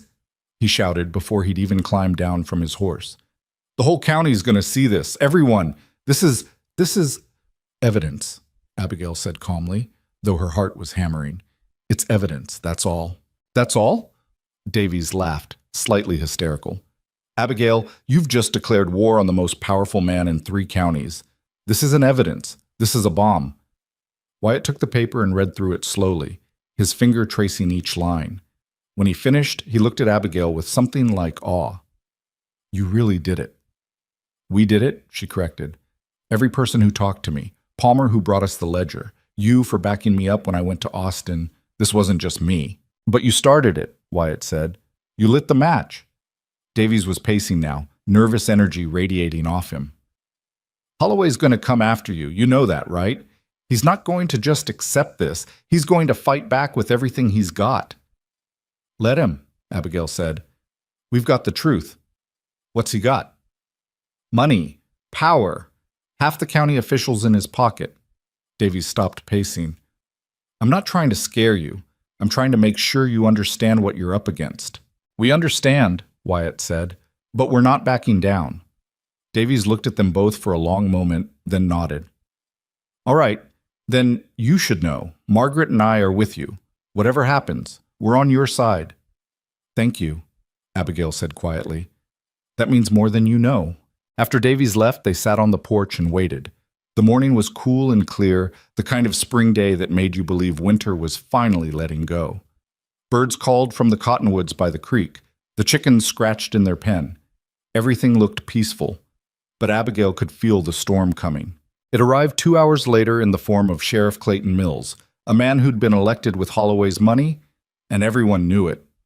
He rode up with 2 deputies, all 3 armed, all 3 wearing expressions that said they'd rather be anywhere else. Wyatt stood as they approached. Abigail stayed seated, deliberately casual. "Sheriff," Wyatt said, "what can we do for you?" "I need to talk to your wife. Official business." "About what?" Clayton shifted in his saddle. "Judge Holloway's filed charges. Theft of property, defamation, and criminal conspiracy." Abigail felt her stomach drop but kept her face neutral. "Charges against who?" "Against you, Mrs. Hale. I'm here to take you into custody." "The hell you are," Wyatt said, his hand moving toward the rifle leaning against the porch rail. "Wyatt, don't." Abigail stood slowly. "On what evidence, Sheriff?" "The ledger. Holloway says it was stolen from his bank, says you and some accomplice broke in and took it without permission." "We didn't break into anything. The ledger was given to us by someone who had legal access to it." "That's not what Holloway says." "And until this gets sorted out, I need to bring you in." Clayton's expression was apologetic but firm. "I don't like this any more than you do, but I've got my orders." "And who gave you those orders?" Abigail asked. "The law or Judge Holloway?" Clayton's jaw tightened. "Right now, they're the same thing." Wyatt moved to stand between Abigail and the sheriff. "She's not going anywhere." "Wyatt, move aside." "No." The 2 deputies shifted, hands moving toward their weapons.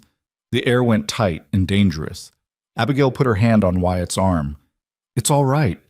"It's not all right. They're arresting you for telling the truth." "They're arresting me because Holloway's scared, which means we're winning." She looked at Clayton. "I'll come with you peacefully. But I want it on record that this is a false arrest designed to intimidate witnesses in an ongoing corruption investigation." "You can say whatever you want at the courthouse," Clayton said, but he looked uncomfortable.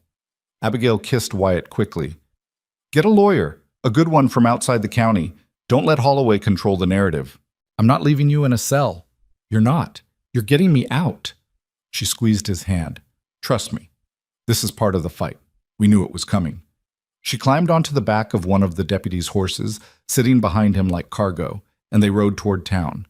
Behind her, she could hear Wyatt shouting, could feel his rage and helplessness. But she'd meant what she said. This was part of the fight. and she'd been in fights before. The jail in Weller's Cross was a small brick building with 3 cells and a persistent smell of tobacco and unwashed bodies. Clayton put her in the cleanest cell, which wasn't saying much, and locked the door with hands that shook slightly. "I'm sorry about this," he said quietly, "but my hands are tied." "Your hands are only tied if you let them be," Abigail said. "You could choose to stand up to him. You know these charges are false. What I know doesn't matter. He's got the power. I'm just the sheriff. You're the law. That's supposed to mean something." Clayton looked at her for a long moment, something like shame crossing his face. Then he walked away without another word. Abigail sat on the narrow cot and took stock of her situation. The cell was maybe 8 feet by 6, with a barred window too high to reach, and a bucket in the corner she was trying very hard not to think about. She had no idea how long they'd keep her here. No idea if Wyatt could actually find a lawyer willing to go against Holloway. No idea if the newspaper article would be enough to turn public opinion, or if people would just see her as a troublemaker getting what she deserved. But she'd been in worse situations, had survived worse men than Mortimer Holloway, and she'd be damned if she let him win by locking her in a cell. The afternoon crawled by. She could hear sounds from the street, voices, wagons, the normal business of a town going about its day. Once she heard someone asking Clayton about the woman who wrote that article, but she couldn't hear his response. As the sun started to set, footsteps approached. She expected Clayton or maybe one of the deputies. Instead, Judge Holloway himself appeared outside her cell. He looked exactly the same as always, perfectly dressed, silver hair combed back, expression pleasant. But his eyes were cold and hard. "Mrs. Hale, I hope the accommodations aren't too uncomfortable. I've had worse. I imagine you have." He clasped his hands behind his back. "You've caused me a considerable amount of trouble." "You've caused yourself trouble. I just made sure people knew about it. By stealing my property and spreading lies. By documenting the truth and sharing it publicly. There's a difference." Holloway's smile thinned. "The truth is what people believe. And right now, people believe you're a thief and a liar. A woman of questionable morals who came to Weller County under false pretenses and manipulated her way into a marriage with a simple rancher. Wyatt's not simple. No, but he's poor and desperate. And you took advantage of that, didn't you? Came out here with your money and your schemes, thinking you could play the same games you played in Cincinnati. What games would those be? Don't play innocent with me. I know all about your business dealings. The wealthy men who invested in your ventures. The convenient way you always seemed to profit while they took the losses. Very clever. Very calculated." He leaned closer to the bars. "But you made a mistake coming here. This isn't Cincinnati. This is my county. My land. And you're not going to take it from me with newspaper articles and stolen ledgers. I'm not trying to take anything from you. I'm trying to stop you from taking things from everyone else. Same thing in the end. You think you're some kind of crusader? You're just another opportunist. The only difference between us is that I'm honest about what I want." "You're not honest about anything," Abigail said. "You hide behind the law and respectability while you destroy people's lives.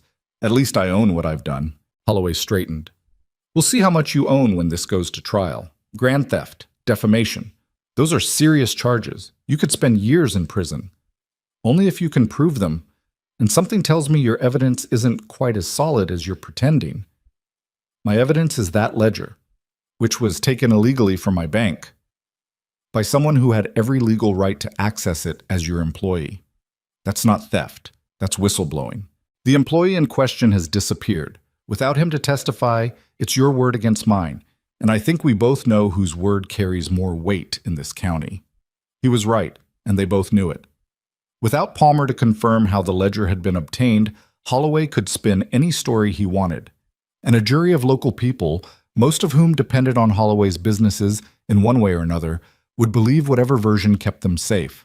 But Abigail had been counting on that, had planned for it, even. "You're very confident," she said.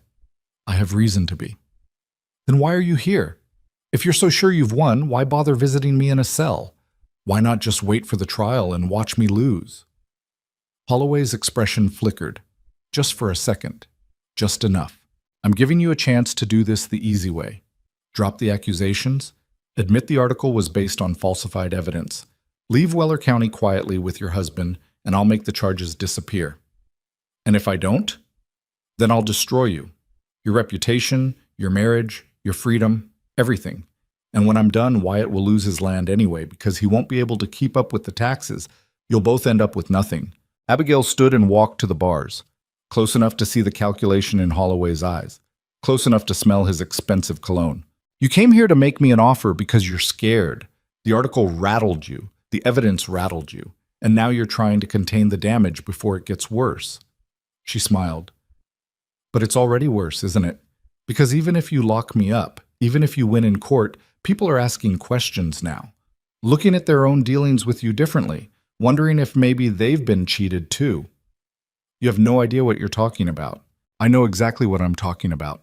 I've dealt with men like you my whole life, men who think power means they're untouchable, but power only works if people believe in it.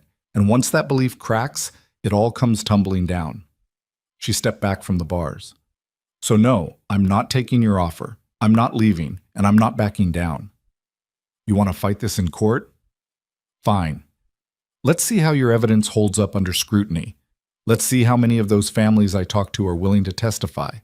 Let's see what happens when people stop being scared of you.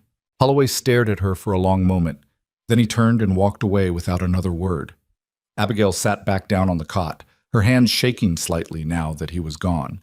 She'd played it bold, acted confident, but the truth was she had no idea if any of this would work. Holloway had power and money and the entire legal system on his side. All she had was the truth and a hope that it would be enough. But it had to be enough. Because if it wasn't, she and Wyatt would lose everything. Night fell. The jail got cold. Abigail wrapped herself in the thin blanket they'd given her and tried to sleep, but her mind wouldn't settle. She kept running through scenarios, trying to figure out Holloway's next move, trying to plan 3 steps ahead the way she'd learned to do in business. Sometime after midnight, she heard voices outside, low and urgent, then footsteps, and suddenly Wyatt was there, standing outside her cell with Clayton beside him. I got a lawyer, Wyatt said, and I paid your bail. You're coming home. Abigail stood slowly. Holloway set bail? Judge Morrison did, from the next county over. Apparently some people in Austin started making phone calls after that article ran. Morrison came down to review the case personally, and he wasn't too happy about what he found. Clayton unlocked the cell door. Bail's set at $200. Your husband paid it. How? Abigail looked at Wyatt. We don't have that kind of money just sitting around. Margaret and Ernest loaned it to us, and 3 other families kicked in what they could. Turns out a lot of people aren't as scared of Holloway as they used to be. Abigail felt something crack in her chest. She stepped out of the cell and into Wyatt's arms, holding on tight while her composure finally broke.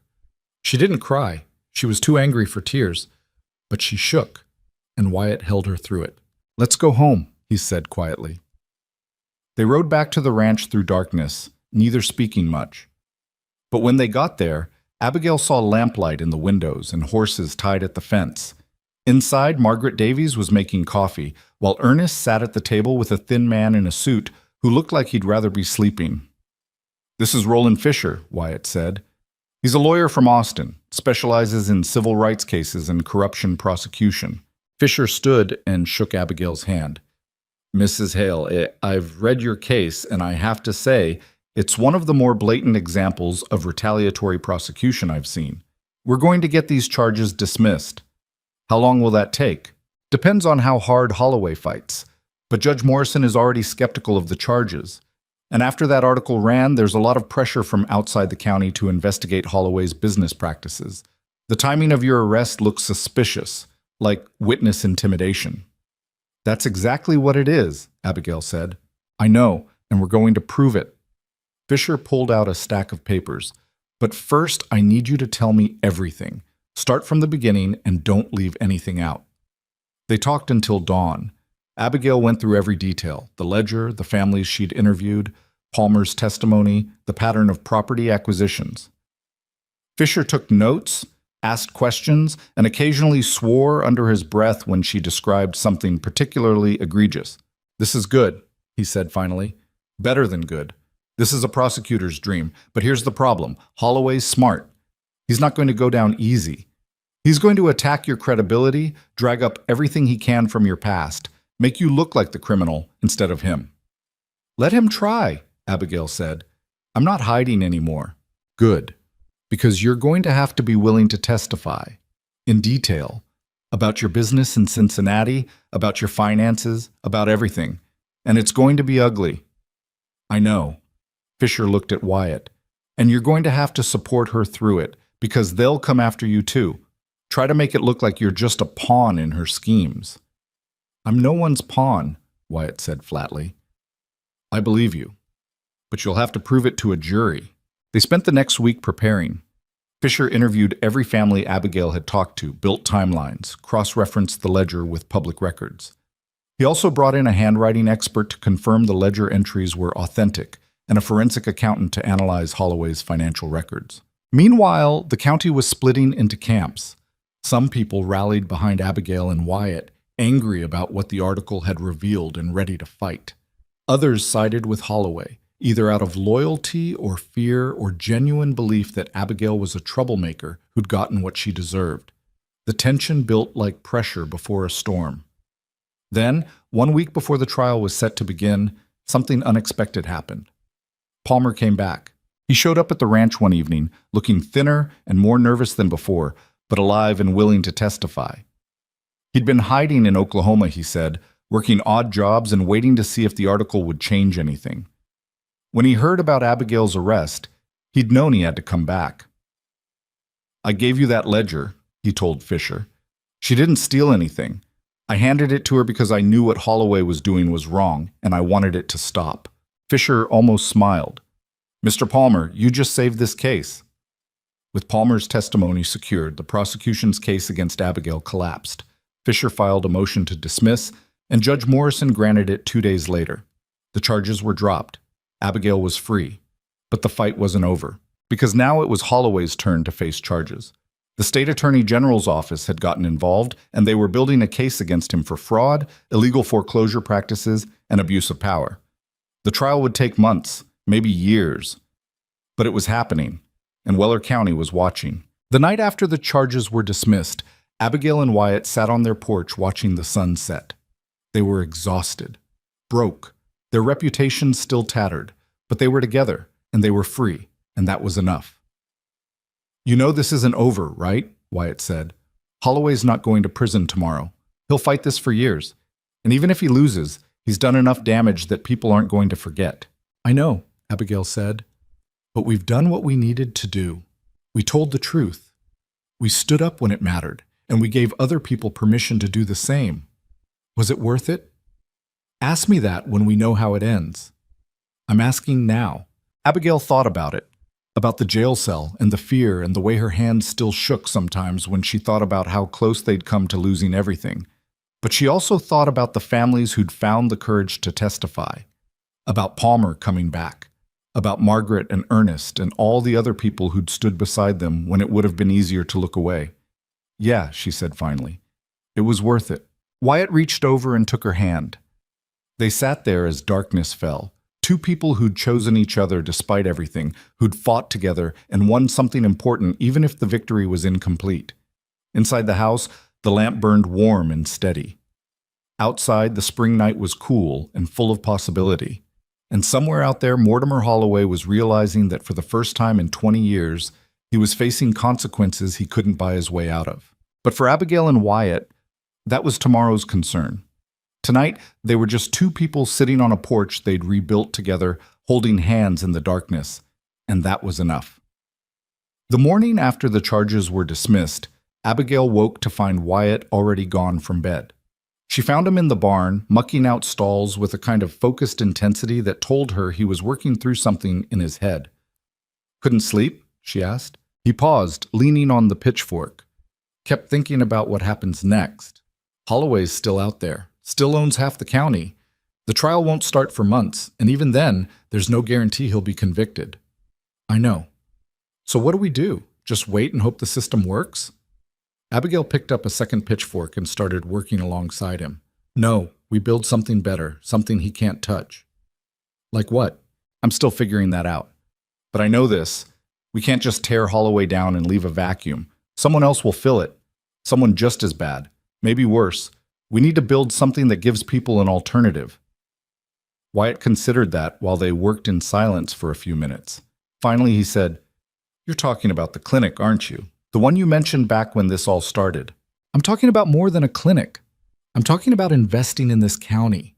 Really investing. Not buying people out or controlling them, but giving them resources they need. Medical care, better schools, maybe even a lending cooperative so people don't have to go to Holloway's bank when they need money. That takes money we don't have." "It takes money I do have. Still, even after everything." She stopped working and looked at him. "I didn't spend it all on the rebuild. I've been careful. And if I'm going to use it for anything, it should be for this, for making sure what happened to your brother and all those other families doesn't keep happening." Wyatt set down his pitchfork. "You really mean that?" "I really mean it." "Why?" "Because I'm tired of watching powerful men destroy people who can't fight back. Because I have the resources to do something about it, and it feels criminal not to. And because—" She hesitated, choosing her words carefully. "Because for the first time in my life, I'm part of a community. These people stood by us when they didn't have to. Margaret and Ernest, the families who testified, even Palmer coming back. They risked things to help us. I want to give back. I want to build something that lasts longer than Holloway's empire." Wyatt crossed the distance between them and pulled her close. "You're something else, you know that? So you keep telling me." "I mean it. You came here to escape, to hide, and instead you turned around and fought." "We fought," she corrected. "I couldn't have done any of this without you." "Yeah, you could have. Maybe. But I didn't want to." She pulled back to look at him. "That's the difference. Back in Cincinnati, I did everything alone because I thought I had to. Thought asking for help made me weak. But out here, I learned that the strongest thing you can do is admit you can't carry it all by yourself. You taught me that." "I didn't teach you anything. You taught me that it's okay to be seen, to let someone know you completely, scars and all, and trust them not to use it against you." She touched the scarred side of his face gently. "You let me see you, the real you, not the version you thought I wanted, and that gave me permission to do the same." Wyatt kissed her then, soft and slow, and for a moment the barn and the work and everything else fell away. When they finally pulled apart, he was smiling. "So when do we start building this better something?" "Today," Abigail said. "Right now. Let's go talk to people and figure out what they actually need." Over the next month, Abigail and Wyatt traveled throughout Weller County, asking questions and listening to answers. They talked to farmers about crop prices and water access. They talked to mothers about doctors and medicine. They talked to young people about jobs and opportunities. And everywhere they went, the same themes emerged: lack of access, lack of resources, lack of any option except Holloway's way. Abigail took notes, made lists, started sketching out plans. By early summer, she had a proposal. She presented it first to Margaret and Ernest, sitting at their kitchen table with papers spread out like a battle plan. "I want to build a medical clinic," she said. "A real one, not just a room with bandages. Big enough for 2 doctors and a few nurses. Open to everyone, with a sliding payment scale so people pay what they can afford." Margaret's eyes went wide. That would cost a fortune." "I have a fortune, and I'd rather spend it on something that matters than let it sit in a bank gathering dust." Abigail tapped the papers. "But I can't do it alone. I need help organizing it, finding doctors willing to work out here, managing the logistics. I was hoping you might be interested." "Me?" "You. You know everyone in this county. You're organized, you're practical, and people trust you. I can provide the money, but I need someone local to make it work." Margaret looked at Ernest, who nodded slowly. "I think you should do it, but I don't know anything about running a clinic." "Neither do I," Abigail said. "So we'll learn together. What do you say?" Margaret's hands were shaking slightly as she reached across the table to shake Abigail's hand. "I say yes. Absolutely yes." The news spread through the county like wildfire. Abigail Hale was building a clinic, a real clinic, with real doctors, and nobody would be turned away for lack of money.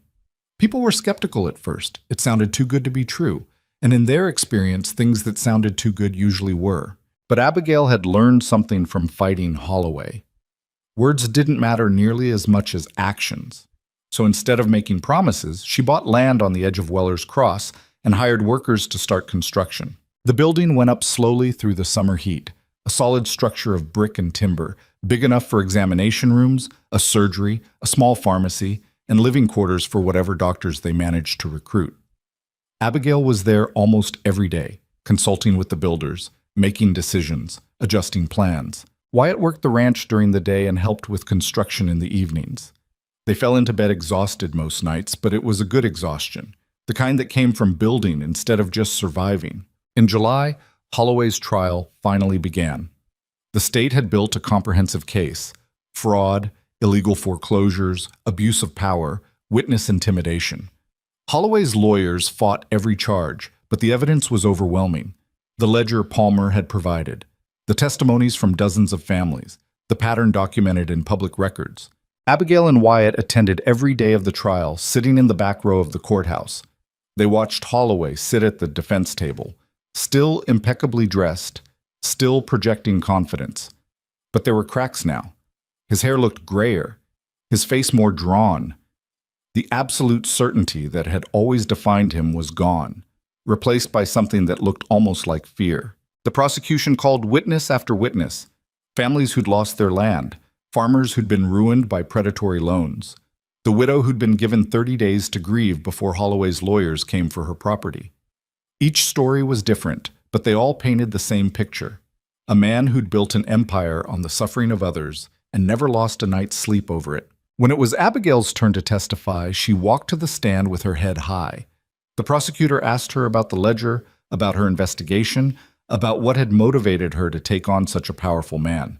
"I didn't set out to take anyone on," she said. "I just wanted to understand what was happening, why my husband's brother had died, why so many families were losing everything. And the more I looked, the more I saw a pattern, a system designed to trap people and bleed them dry. So I documented it, made sure people knew about it. That's not heroic, that's just basic decency." Holloway's lawyer cross-examined her aggressively, asked about her business in Cincinnati, about her investors, about Thomas Whitmore and why she'd really left Ohio, tried to paint her as a con artist who'd come to Texas looking for new marks. Abigail answered every question calmly. Yes, she'd run a business. Yes, she'd had wealthy investors. No, there had been nothing improper about those relationships. Yes, she'd been engaged and broken it off. No, she wasn't ashamed of anything she'd done. "You have a lot of money for a woman," the lawyer said, making it sound like an accusation. "I have a lot of money because I'm good at business," Abigail replied. "Is there a law against that?" The courtroom rippled with quiet laughter. The lawyer frowned and moved on. When Wyatt testified, he was brief and direct. Yes, Holloway had been trying to acquire his land for years. Yes, the bank had suddenly called his loan due after years of consistent payments. Yes, he believed it was retaliation. No, his wife hadn't stolen anything. She documented corruption and made it public, and that wasn't a crime. It was journalism. The trial lasted 3 weeks. The jury deliberated for 2 days. When they came back, their verdict was unanimous on all counts: guilty. The courtroom erupted. Some people cheered. Others sat in shocked silence. Holloway's face went gray as the judge read the sentence: 10 years in prison, fines totaling everything he owned, and permanent disbarment from practicing law or holding public office. Abigail watched him being led away in handcuffs and felt no triumph, just exhaustion and a strange kind of sadness.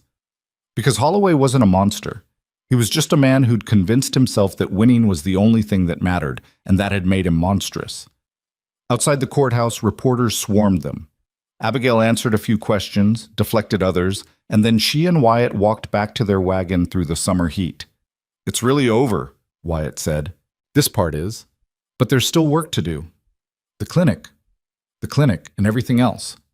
Holloway's businesses have to go somewhere. His properties will be sold off. We need to make sure they end up in the right hands, hands that won't just recreate what he built." Wyatt looked at her. "You're not going to rest until this county looks completely different, are you? Would you want me to?" "No, but I'm going to make sure you sleep occasionally and eat regular meals. Someone has to." Abigail smiled. "Deal."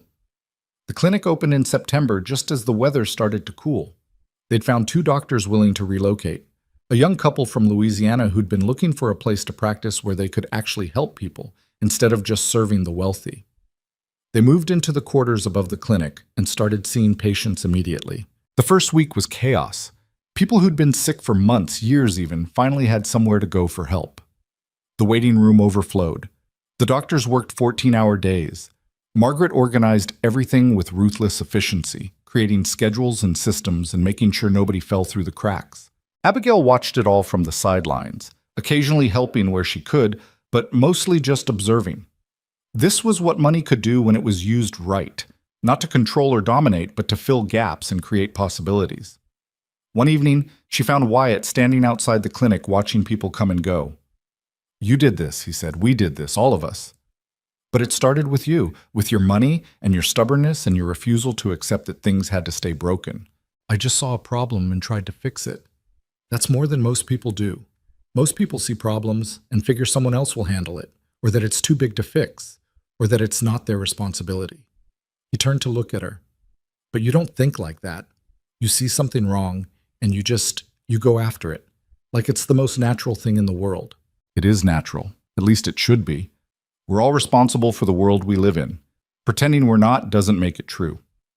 They walked back to the ranch as twilight settled over the county. The air smelled like autumn, dry grass and distant rain. The chickens were settling in for the night. Inside, the house they'd rebuilt together waited, warm and solid. Over dinner, stew that Abigail had actually managed to cook without burning, they talked about what came next. Wyatt wanted to expand the ranch, maybe buy back some of the cattle that had scattered after the fire. Abigail was working on the lending cooperative, trying to figure out how to structure it so it couldn't be corrupted the way Holloway's bank had been. "I've been thinking," Wyatt said, setting down his spoon, "about your money, about how you've been spending it on the clinic and everything else." "What about it?" "I need you to know I'm okay with it. Not just okay. I'm proud of it. Of you.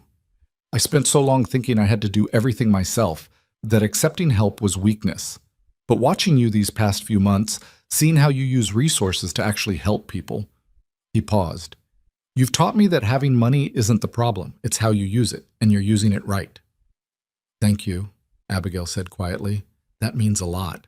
I'm also sorry for the way I reacted at the beginning, for making you feel like you had to hide what you had." "You didn't make me hide it. I chose that, because I was scared of being seen as just my bank account instead of as myself.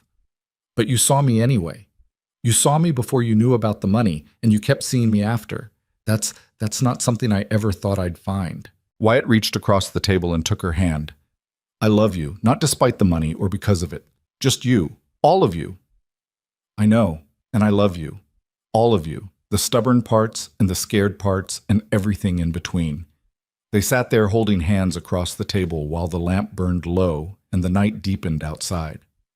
Two people who'd found each other in the wreckage and built something new from the ruins. By October, Weller County was starting to look different. Holloway's properties had been sold off, most of them bought by the families who'd been working them or by cooperatives formed specifically to keep land from being consolidated again. The bank was under new management, a man from Dallas who'd made it clear he was interested in serving the community, not ruling it. The lending cooperative Abigail had organized opened its doors, offering low-interest loans to farmers and small business owners. It wasn't charity. People still had to pay back what they borrowed, but the terms were fair and the goal was to help people succeed, not trap them in debt. The changes weren't perfect. Some people were still suspicious of Abigail, still whispered about her past or her money or her marriage. Some people missed Holloway, believed he'd been railroaded by outsiders who didn't understand how things worked. Change was messy and incomplete and sometimes disappointing, but it was still change, still better than what had come before. One afternoon in late October, Abigail was working in the garden, trying to get winter vegetables planted before the first frost, when she heard horses approaching. She looked up to see a small group of women riding toward the house. She recognized a few of them. Sarah Mills, whose husband had lost his farm to Holloway. Beth Crawford, who testified at the trial. Emma Hendricks, whose children were among the first patients at the clinic. "Can I help you?" Abigail asked, brushing dirt from her hands. Sarah dismounted first. She looked nervous but determined. "We wanted to thank you for everything you've done. The clinic, the cooperative, fighting Holloway." "You don't need to thank me." "Yes, we do. You didn't have to do any of it. You could have just kept your head down and taken care of your own business. But you didn't. You saw people hurting, and you did something about it. Sarah held out a package wrapped in plain cloth. We made you something, all of us. To say thank you. Abigail unwrapped it carefully. Inside was a quilt, beautiful and practical, made from scraps of fabric in a dozen different patterns and colors. Each square was different, but they fit together into something cohesive and warm. Every woman here contributed a square, Beth said. And we all helped sew it together. It's not much, but it's everything, Abigail said, her voice thick. Thank you, all of you. Emma stepped forward. We also wanted you to know we're starting a women's group to talk about business and property rights and how to protect ourselves from men like Holloway. We'd like you to be part of it, if you're interested. I'm very interested. They talked for another hour, sitting on the porch while the afternoon sun slanted across the yard. They talked about practical things, land titles and contracts and how to read a loan agreement, but they also talked about harder things, about how to hold your ground when men try to diminish you, about finding your voice when you've been told to stay quiet, about building lives that belong to them instead of being defined by husbands or fathers or society's expectations. When they finally left, Abigail sat alone on the porch with the quilt in her lap. Each square was different. Some were neat and precise, others were slightly crooked or had uneven stitches. But sewn together, they created something beautiful and strong, something that would keep you warm on cold nights. It reminded her of what they'd built here. Individual people and families, each imperfect on their own, but stronger together, supporting each other, protecting each other, building something that would last. Wyatt came home to find her still sitting there as the sun set. He sat beside her, and she showed him the quilt. They made this for you? For us. To say thank you. Wyatt ran his hand over the fabric. It's good work. It is. And it's more than that. It's proof that what we did mattered, that people's lives are actually better because we fought. Do you ever regret it? Everything we went through? Abigail thought about the jail cell, the rumors, the fear, the exhaustion. Then she thought about the clinic where sick people were getting help, the cooperative helping families keep their land, the women's group learning to protect themselves, the quilt in her lap made by hands that were grateful. No, she said, I don't regret any of it. Winter came early that year, but the house was warm and the barn was solid, and they had enough food stored to last until spring.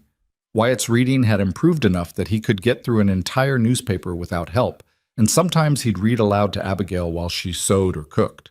The ranch was profitable again, not wealthy, but stable. They had cattle, chickens, a garden that would come back in spring.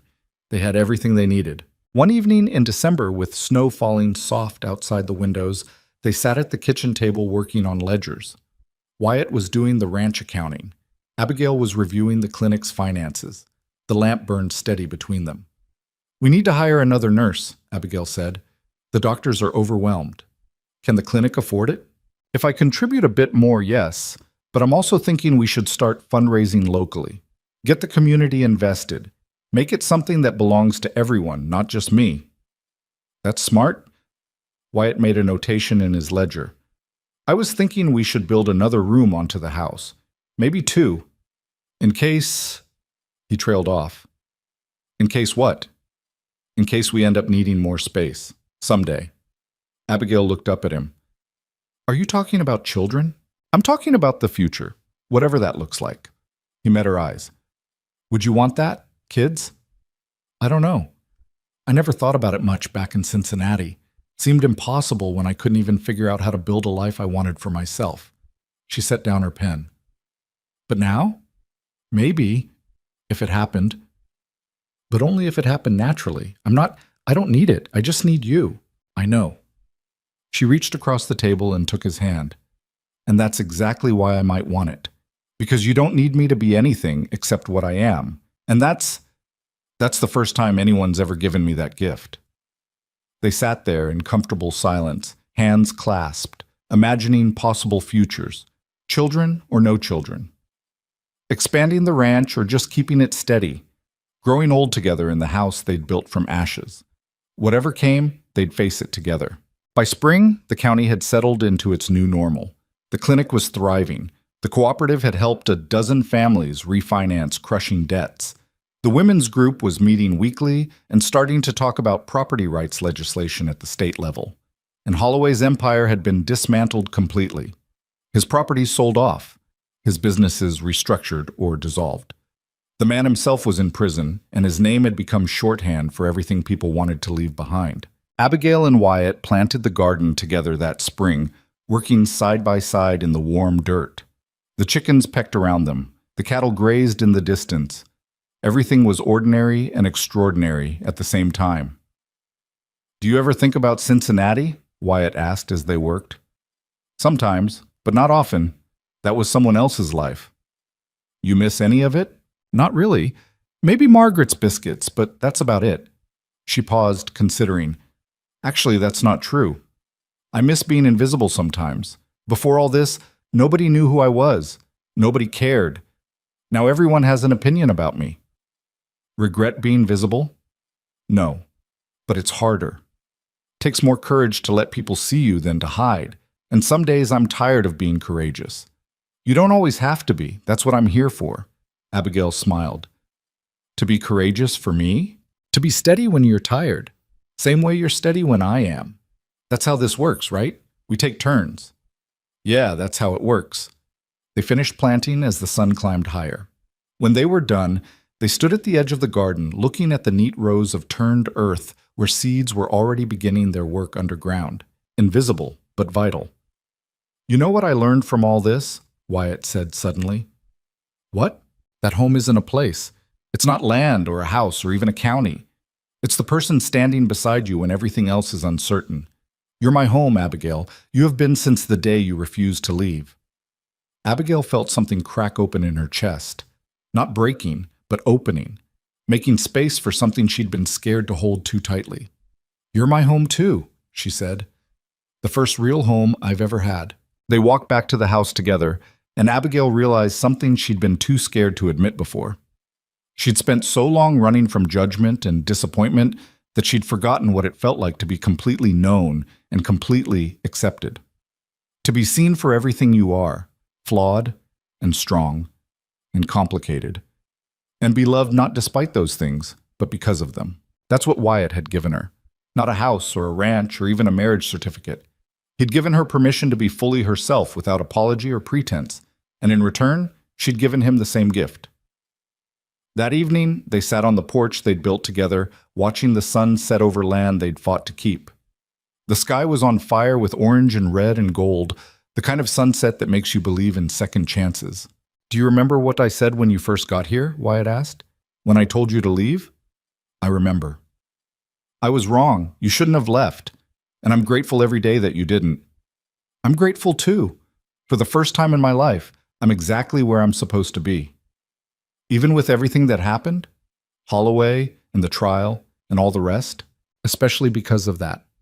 Because it taught me that I'm stronger than I thought, that we're stronger than I thought, and that sometimes the hardest path is the right one. They sat in comfortable silence as the light faded and the first stars appeared. Behind them, the house stood solid and warm. Around them, the county they'd helped reshape was settling into evening routines. And ahead of them stretched all the ordinary days and nights of a life built deliberately, with intention and courage and love. People talk about home like it's a place you find, but Abigail had learned the truth that most people never do. Home isn't something you find.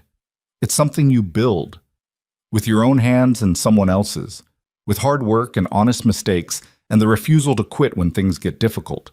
Home is the choice to stay, when leaving would be easier. It's the decision to be seen when hiding is safer. It's the courage to believe that you deserve to take up space in the world, to use your resources and your voice and your presence to make things better instead of just easier. And most of all, home is the person beside you who knows everything you are and chooses you anyway, every day, without hesitation or reservation. Abigail had traveled 340 miles looking for a fresh start. What she'd found instead was something she'd stopped believing existed, a place where she belonged not because she fit some prescribed role, but because she'd made space for herself and others through the sheer force of refusing to accept that broken things had to stay broken.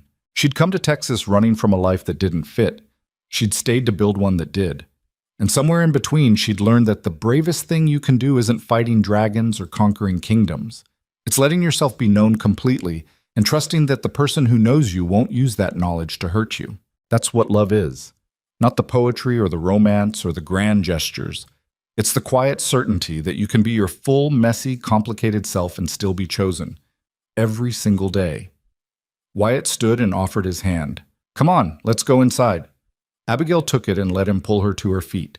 Together they walked into the house they'd rebuilt from ashes, closed the door against the cooling night, and sat down to a simple dinner in a warm kitchen. It was ordinary. It was perfect. It was home. And that was more than either of them had ever dared to hope for when they'd first stood in those ruins and decided to begin.